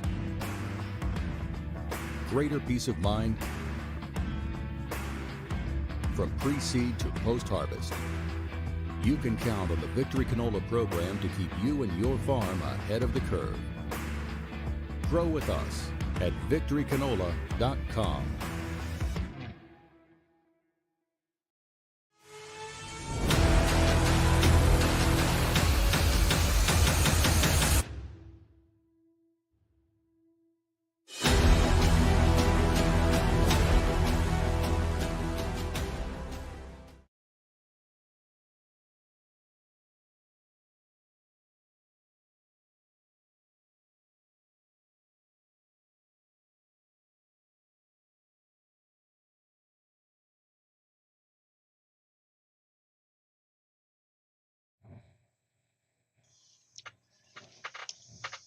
"16 teams began play yesterday morning here at the IG Wealth Management Western Showdown. We've got one team already through to the playoffs. Team Nicholas Adim winning the A-QUALIFIER this morning. There's still 14 other teams playing for the last 7 playoff spots. We're going to determine one more here in this matchup this afternoon. Jacques Gauthier with the early advantage. Well, I guess it's getting late now. He's 3 ends left to play. He's got a 3-point lead. They've played 2 rocks into the rings, and Colton Flasch splitting the house with corner guards. Quarterfinals are 7 o'clock Saskatchewan time Sunday night, so the winner advances to that. The loser of this game will be right back on the ice at 7 o'clock tonight, looking for a B event berth. Yeah, and the qualifications through the playoffs are pretty important, right? You get a little bit of an advantage in the playoffs. There is a bit of an advantage qualifying as a higher seed. We talk about it as the start of every game. You have that practice session, and you still get the practice session in the playoffs, but you draw for hammer in the preliminary round. In the playoff round, it is determined by seeding. So the A event winners will have a seeding advantage over the teams that come through the B and the C. The A event qualifiers are on opposite sides of the championship draw, so they can't play each other until the final. They would be guaranteed last rock through their first 2 playoff games. The B event teams likewise get that seeding advantage over the C event teams. The only time you throw a draw to the button in the playoffs is if you're playing somebody that came through the same event that you did. Ah.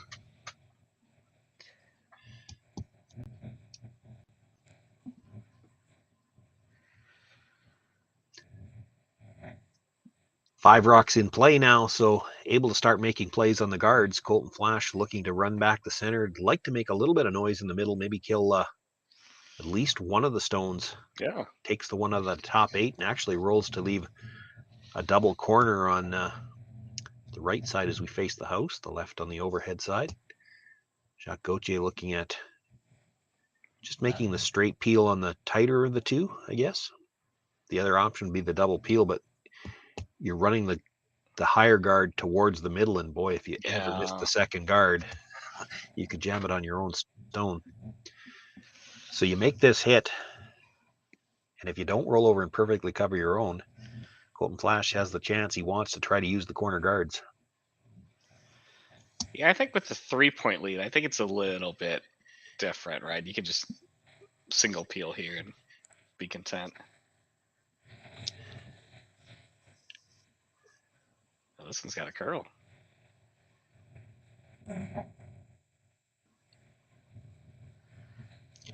Well, slides by everything. So 3 corner guards up, 2 on the left-hand side as Colton looks at it. Right-hand side as Kevin Marsh sees it. Yeah. Wow, thinking about coming from the wide side. That's, I mean, it's there, and club ice, it's there, but certainly with the amount of late finish and the big curl that there is here, I don't know where you'd have to put the broom to come around from the wide side. Yeah, somewhere in the middle of the next sheet.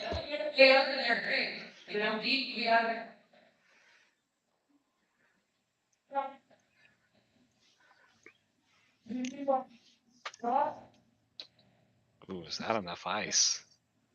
It does look tight.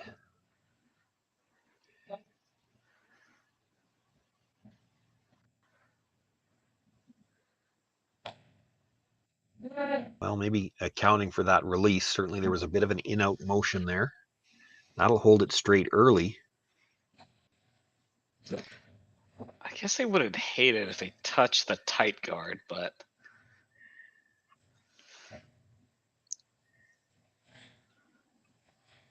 room by the guards. I don't know if he's got the weight to get back far enough to bury. Yeah. They were tapping back 8 foot. He gets into the top 8, probably about half in behind cover. Same issue for Jacques Gauthier, though. He had half of the guard on the first one, and they slid right by it. If you make the same attempt on the rock in the house, you can't see any more of it than you could of the guard.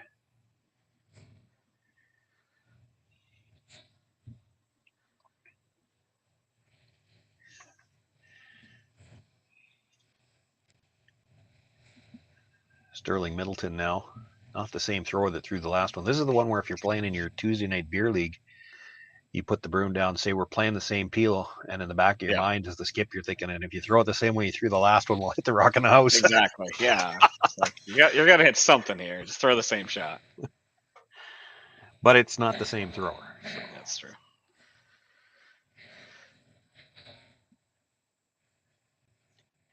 Whoa. It actually rubs the high one this time. Really doesn't move it very far. Still leaves the guards overlapped. The sweepers didn't seem to be worried about that at all. I don't know if I didn't think it jumped, but it was very quiet weight when you think about being 3 up and playing a guard, playing a hit on a guard.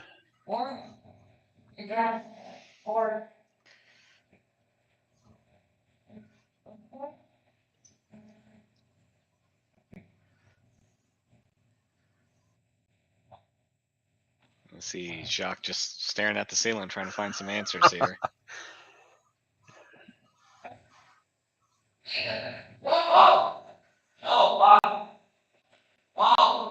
Catlin Schneider looking to make them pay for those miscues. This is going to be too thin. Boy, did they lose that at the end? No, it will hang on in the back of the 12 foot.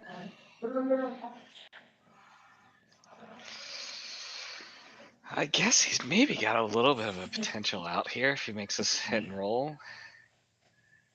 Well, I don't think there's any way he gets shot hitting this one, but it's the most open stone he's got. Yeah.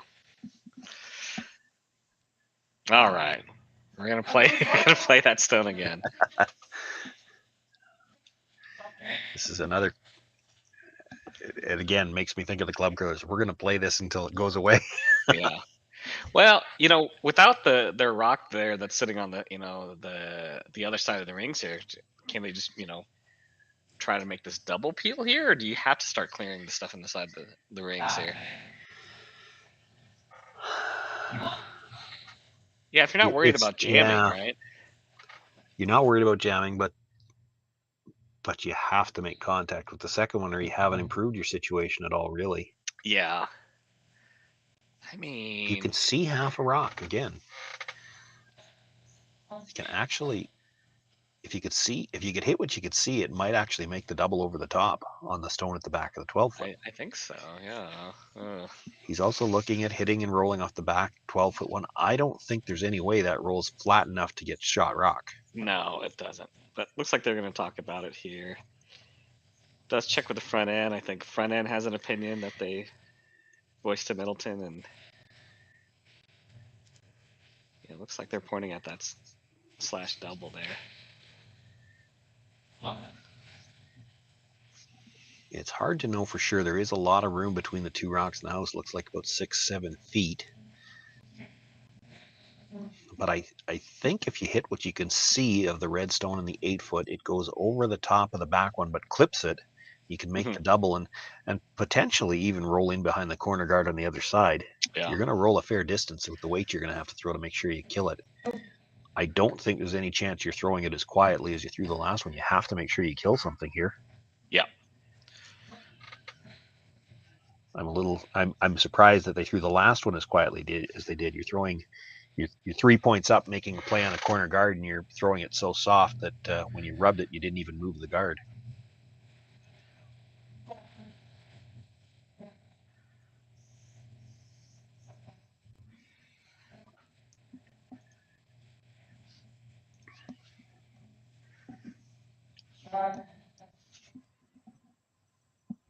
Well, Sterling Middleton.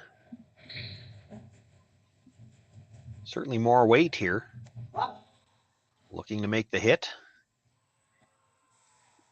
Just gets by the top one and actually was able to hit the solidly enough that he dead jammed it. Wouldn't have thought he could have done that. I was not even 100% sure he was flipping it going over the top, but yeah, I thought it was going over the top, if anything. Yeah. Now by jamming that back one, it is partially in behind the corner guard, and you'd have to come from the wide side, which neither team has seen a lot. Colton Flasch going to opt to come around the corner on the other side now. Put some distance between these rocks. They have played, it's been a couple of hands, but they have played draws around this corner a little bit more. Yeah. And it does look to me like maybe there's a little bit more curl going this direction. Yeah, for me as a club level curl, I would almost think you would curl behind the other guards, right? You got a little bit more space to hide and 2 guards, yeah. The only problem is you leave a double and the end's gone. Now this has to stop. That should stick around somewhere. Well, but by sliding deep, do you give Jacques Gauthier the chance to get something around in front of the tee line and take your end away? Does go kind of against your instinct to draw against 2. Yeah. Without last rock and a 3-point lead. But he can hit and roll here and get shot. He can. He can now because that one's so far back. He can't see all of this rock. He has to count on curl. Certainly you have to think it's going to be there. Granted, this is the kind of shot that, no team here has probably played this a lot this weekend. You've only played 3 games. How many chances have you had to hit a rock out this wide looking for a roll? Gosh, and if you ever clip the guard and end up pushing one of those in, this is pretty scary here. Well, and that's the thing. He's put the broom down. I want to say, just looking at it, he's put the broom down on the side where he's not risking that.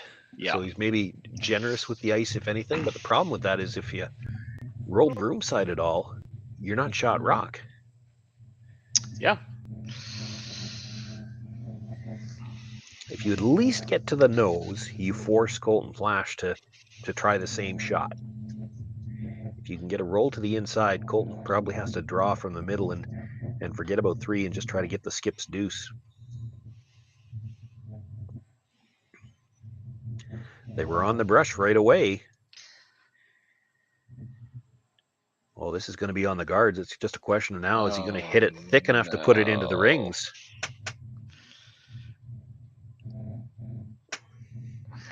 didn't put it into the rings, but did he put it tight enough to split? And if he did put it tight enough to split, do you have to play it now? Because I don't know that you can leave it for the last one. No, yeah, What that's the Col- thing. You almost have to get right because well, It's the shot that Colton's looking at. What else can you play? I mean, if you come around the guard, make it good, Jacques Gauthier is going to follow you down, and you're not going to be able to play the split on the last one. yeah.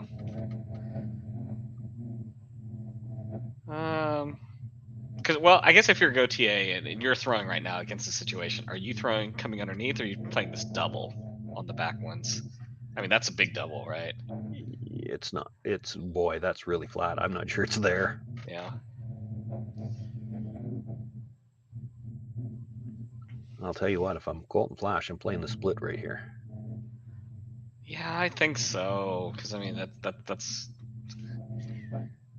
because Gauthier's just got to hide somewhere on that side, right, on the left side of the house from Thoreau's perspective. Yeah. Well, and again, it's just just where that stone is positioned. I'm a little surprised Colton's playing this turn. I feel like the split's easier because it's fairly high rock that you're making contact with. It's easier. You get a better roll coming from the other turn. But anyway, what I was going to say, that it's possible where that is, if you make the split perfectly, you could actually choke off both corner guards. The push stone in behind the center, the corner guard that's right there, and have your shooter come all the way across under the other one. This has got to curl a ton.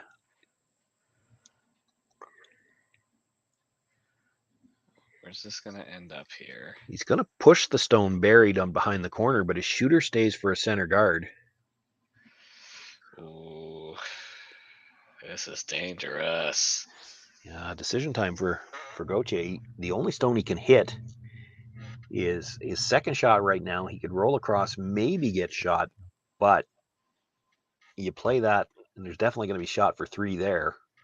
Might have to be a run back, but Colton Flasch throws those very well. And if he plays the run back, as long as he makes contact, he's getting 2. If he sticks it, it's for 3. So you have to think he's going to play it. If you don't roll dead buried, he's either got a port or a come around to tap it back for 3. You're never freezing there on the other side? No, it's an option. You could play the corner freeze on the one that Colton Flasch just tapped in behind the corner. The danger with that, though, is you bring 4. Yeah. You bring 4 into play, and you are 3 up here. As long as you make the hit, you're no worse than tied at the end of this, at the completion of this end.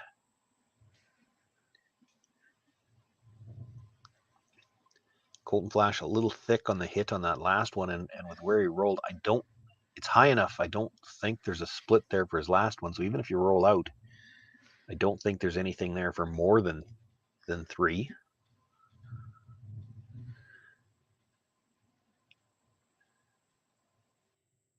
I've seen this Gauthier team be a little soft on hits and end up over curling here. This one seems to be pretty close. Now they're looking for a little extra curl.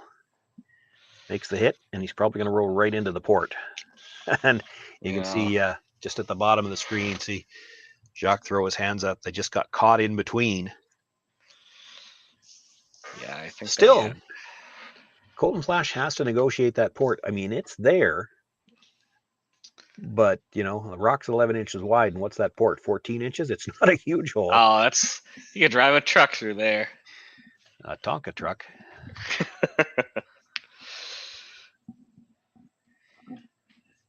Probably have to play the in-turn through the port to make it. If you make the port, you're getting 3. Yeah, exactly. There's no way to roll out.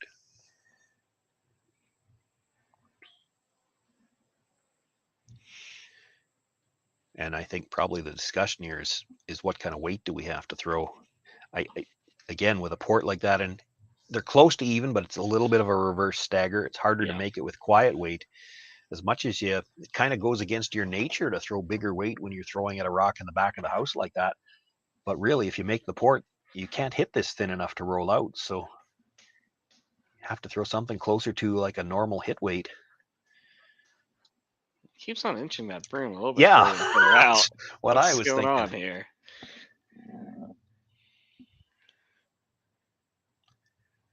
Colton Flasch with his final stone.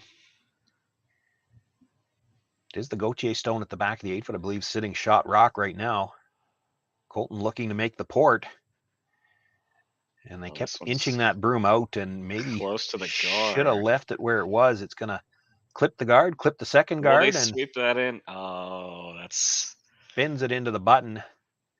A little fortunate there for Colton Flasch. They pick up the single. A little unfortunate they couldn't make the port. It might have been for 3.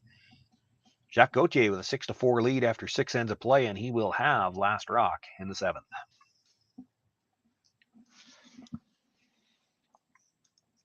Our partnership with Curl Canada is phenomenal. I mean, to be able to have a partnership like that at the national level, to be a part of the events that take place across Canada is phenomenal. To have our product available in those venues is phenomenal. But it really is.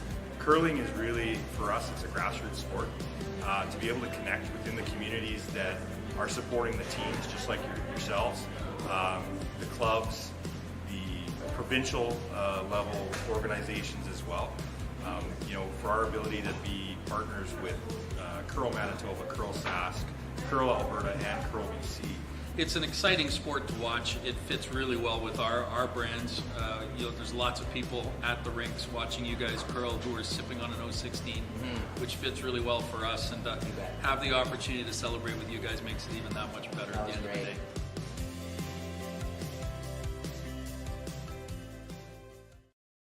The reason we trust Western Sales with our business is the people. I'm sure that there's 100 years experience coming out of that shop. We trust them because we do a CMI on our combine and on our tractor. When our equipment comes out of Western Sales, it's going to be good, because if it's not, they send us another combine, they send us another tractor. And we're not naive to the fact that that probably costs them a lot of money. So we just know that the service that we're getting at Western Sales is above par to everybody else.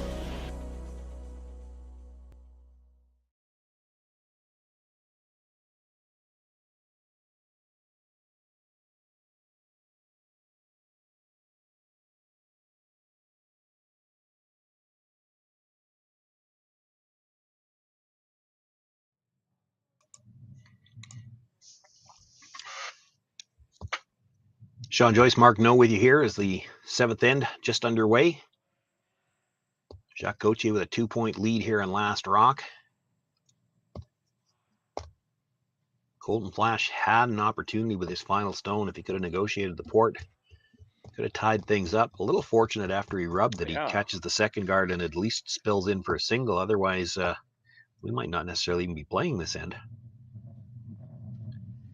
Yeah, a little bit of a break there. Yeah, just to kind of get that little spill there. So seeing a little bit of a interesting setup here with Gauthier with hammer and 2-point lead just going ahead and coming in the rings.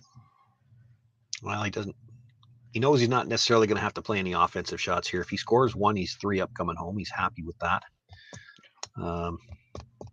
You knew that Colton Flasch was going to throw the second center guard as well. So now looking to come around again.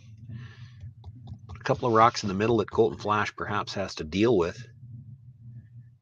And while he's dealing with those, you're peeling the guards later on. Might like to get this right around everything to the top of the 4-foot, though. Right now, I think Colton Flasch is probably looking at coming around wide from the other side, get shot rock in the 4-foot. And once again, we've got a stone. They realize it's going to be a little bit deep, and they make sure they take it far enough back that Colton Flasch can't just freeze to it, the back of the button.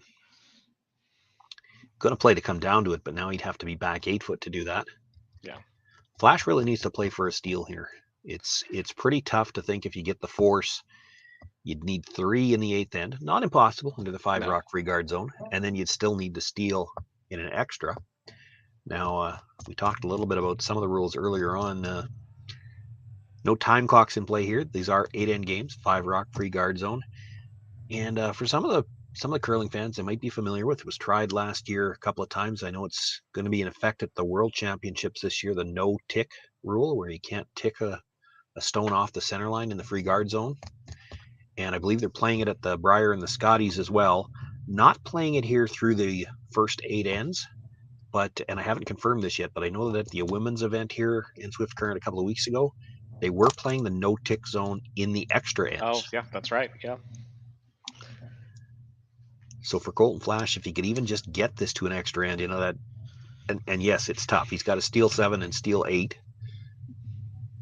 But if you can get through that, you actually might have an easier chance in 9 because they can't tick. Granted, they didn't attempt the tick here.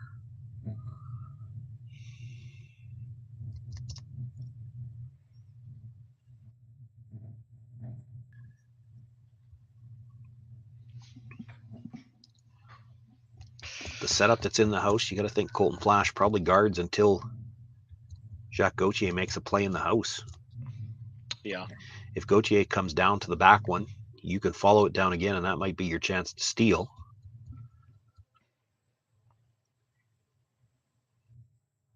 Or would there be a situation where Colton goes, say, like top 4 and tries to sit 2? Not until very late in the end, I would think. It'd have to be maybe think his first? At the earliest. Yeah. You might even wait for your last, because the problem with playing it, and again, the tight red guard, and with how well these teams hit, Gauthier would have run it onto the yellow now. They didn't cover the tight guard now, so instead of trying to peel the high one, they're going to peel the tighter one to the rings. It's the one that's causing them the more trouble.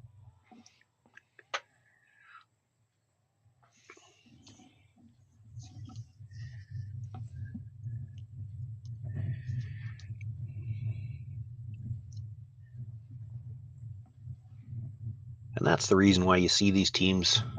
It's not just these two, all of the teams at the elite level, when they start trying to set up the steals later in the game and they play the 2 centers, you always want to keep those rocks in a line. There's 2 reasons for it. You don't want to leave angle for the double, or in this case, you left enough of that back rock exposed that they could just pick it out straight. And the long guard by itself, really, with as much finish as there is on these rocks, it's not guarding anything. The only thing that long guard can guard is your tighter guard.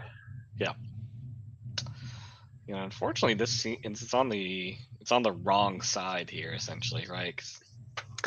Well, I know what you mean. You're thinking if they keep them in line now, Gauthier is always going to have a shot to get at his own stone at the top of the 8-foot. But the other side of that coin, if you're Colton Flasch in this situation, you might want to tempt Jacques Gauthier to try to play something in the house rather than play the guards. Yeah.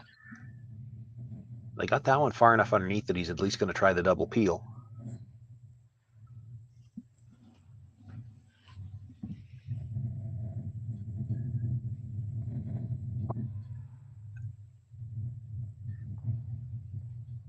Well, we mentioned there's no time clocks in effect here, but if they were, they banked a little time there. We didn't even have time to get set up for the shot, and it was already on its way. Makes the double peel, but actually leaves his shooter as a long center guard. Yeah. This might be the chance. Yeah, it looks like Colton's just go ahead and come in here. It is really hard to get fully buried at the top of the 4-foot. I think the indication was they're looking to come right down to their own. Yeah, I was wondering if going top 4 makes more sense here. Are they just trying to ensure a force at the least? No, and then kind of build from there. Or? I know what you're thinking. I think what they're trying to do by coming to their own is entice Jacques Gauthier to try to follow it rather than peel. Yeah, peel it. Because here's the thing: you come to your own, and Gauthier peels the guard. You could throw a third one in there. Maybe not on the next stone, but at some point in time, throw a third one in there, and he won't be able to get them out. Oh, sure. So you might entice him, but you got to get to the face of your own stone, though. This has got a heavy. lot of room and a lot of weight.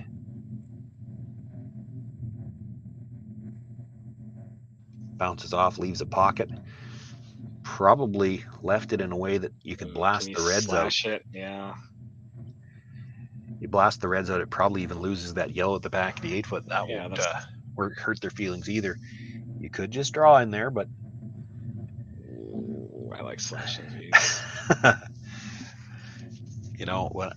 I've done some coaching in my days too, and this is one of those ones where I might tell my team, turn around and see if the other team looks happy that you're calling this. Yeah. And if they do, don't play it.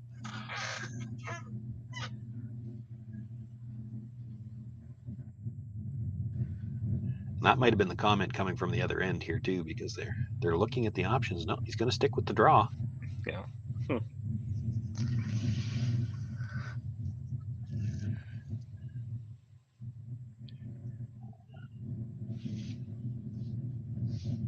Boy, to me, this just looks like the only way that Colton Flasch has a chance to steal.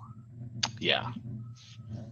I mean, even if you don't get both the reds out, if you get that one and just move that other one into the open, right? Lose the back one. You hit anywhere on the outside of that rock, both reds are gone. Yeah, they're gone. Yeah, I mean, I think that's just. And you probably lose the yellow, and he's really got no backing to freeze to either, so he'd have to draw cold around a stone on the top of the 8-foot.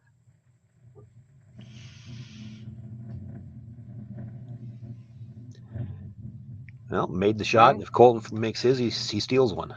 Yeah.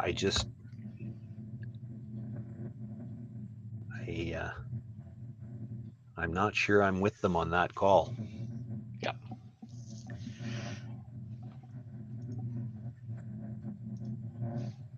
This is not a gimme. You know, this is a tough draw.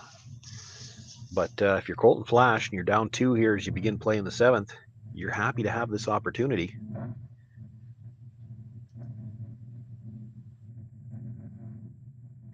He has had pretty good draw weight. Where they've struggled with Colton's draws is to get the line exactly right. Yeah, I think we had that one miss where he's light earlier in the game, but ever since then he's been fairly locked on. It's just the sweeper has just been kind of on and off or caught in between, maybe on some shots. Well, they were on this one right out of his hand. Might be a little bit light, and gosh, comes up short on this one. Not sure what you're going to have left for your last one. That was his opportunity to set up the steal for sure. Gauthier thinking about coming in again. Yeah, I mean, I don't know. It just makes the run back easier to me. You don't need to score 2. You definitely don't want to give up a steal.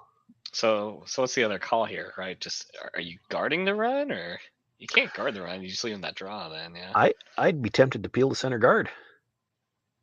If you peel the center guard, what does he make? Because you've got that tight run on the stone in the 8-foot.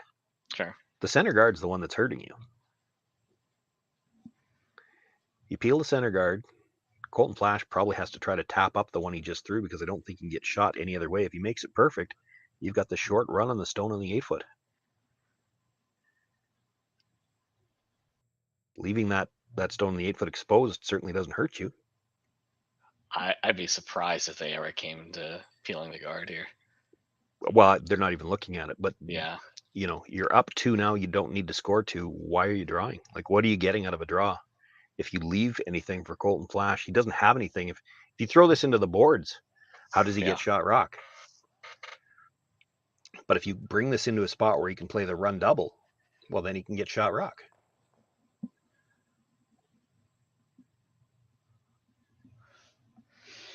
He almost doesn't have anything if you don't throw.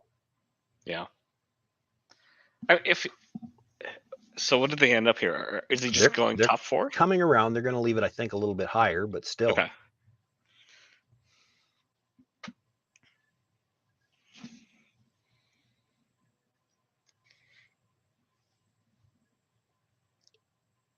Playing it like they're thinking about scoring 2 here. If they do pick up 2, we probably aren't playing the 8th end. Yeah.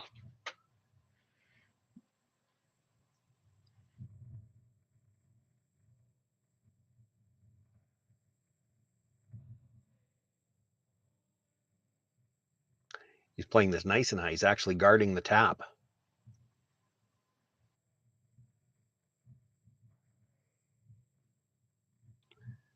Yeah.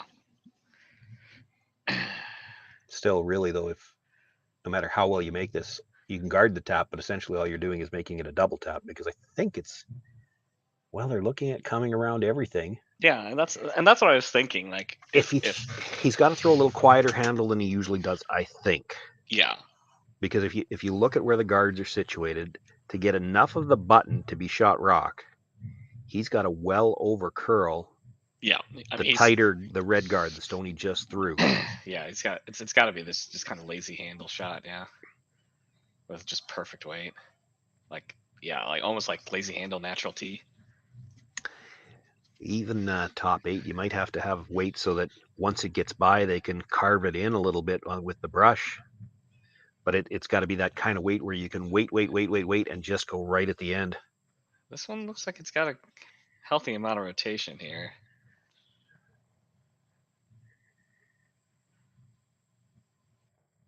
Starting to curl now. Still a lot of room by both guards. Trying to carve that in at the end. Put it on the tee line, but nowhere near the line they needed. So Jacques Gauthier now. This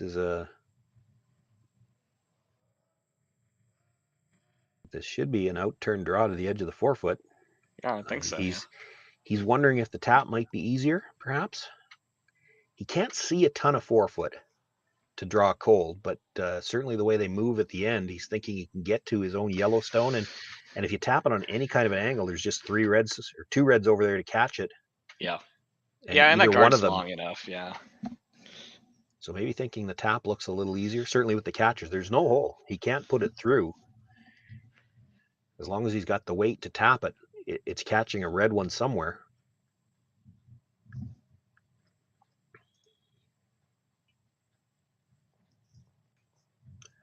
Not looking to throw big weight here. He's just throwing like a back forefoot tap.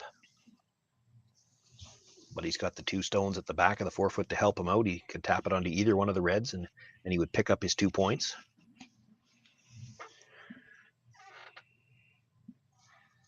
Doesn't have to go as wide to play this either as he would if he tried to draw straight to the edge of the forefoot. Been a lot of play in this middle section. They know the ice. Looks like he's by the guard. You might see them switch sweepers after the guard just to get that as thick as they can. No, they won't need to. Moving lots on its own. Well done. Makes the tap onto his own stone. Picks up 2 points. It's handshakes. Jacques Gauthier with 2 points here in the 7th end will pick up the 8-4 victory over Colton Flasch. And that moves the Gauthier team into the quarterfinals. Playoffs beginning Sunday night at 7 o'clock. And for Colton Flasch, they'll have time to grab a quick bite to eat, and they'll be back on the ice at 7 o'clock tonight to face Cody Hartung in one of the 3 B qualifiers that will be on tonight. We want to thank everyone once again for joining us this afternoon here on the SaskTel Curling Stadium coverage from the IG Wealth Management Western Showdown. We've got 3 B qualifiers tonight. You can catch all the action here, and continuing on tomorrow into the playoffs Sunday night and Monday morning. On behalf of myself, Sean Joyce, Mark No, thanks for joining us this afternoon, and we will see you at 7 o'clock tonight. Thanks, everyone.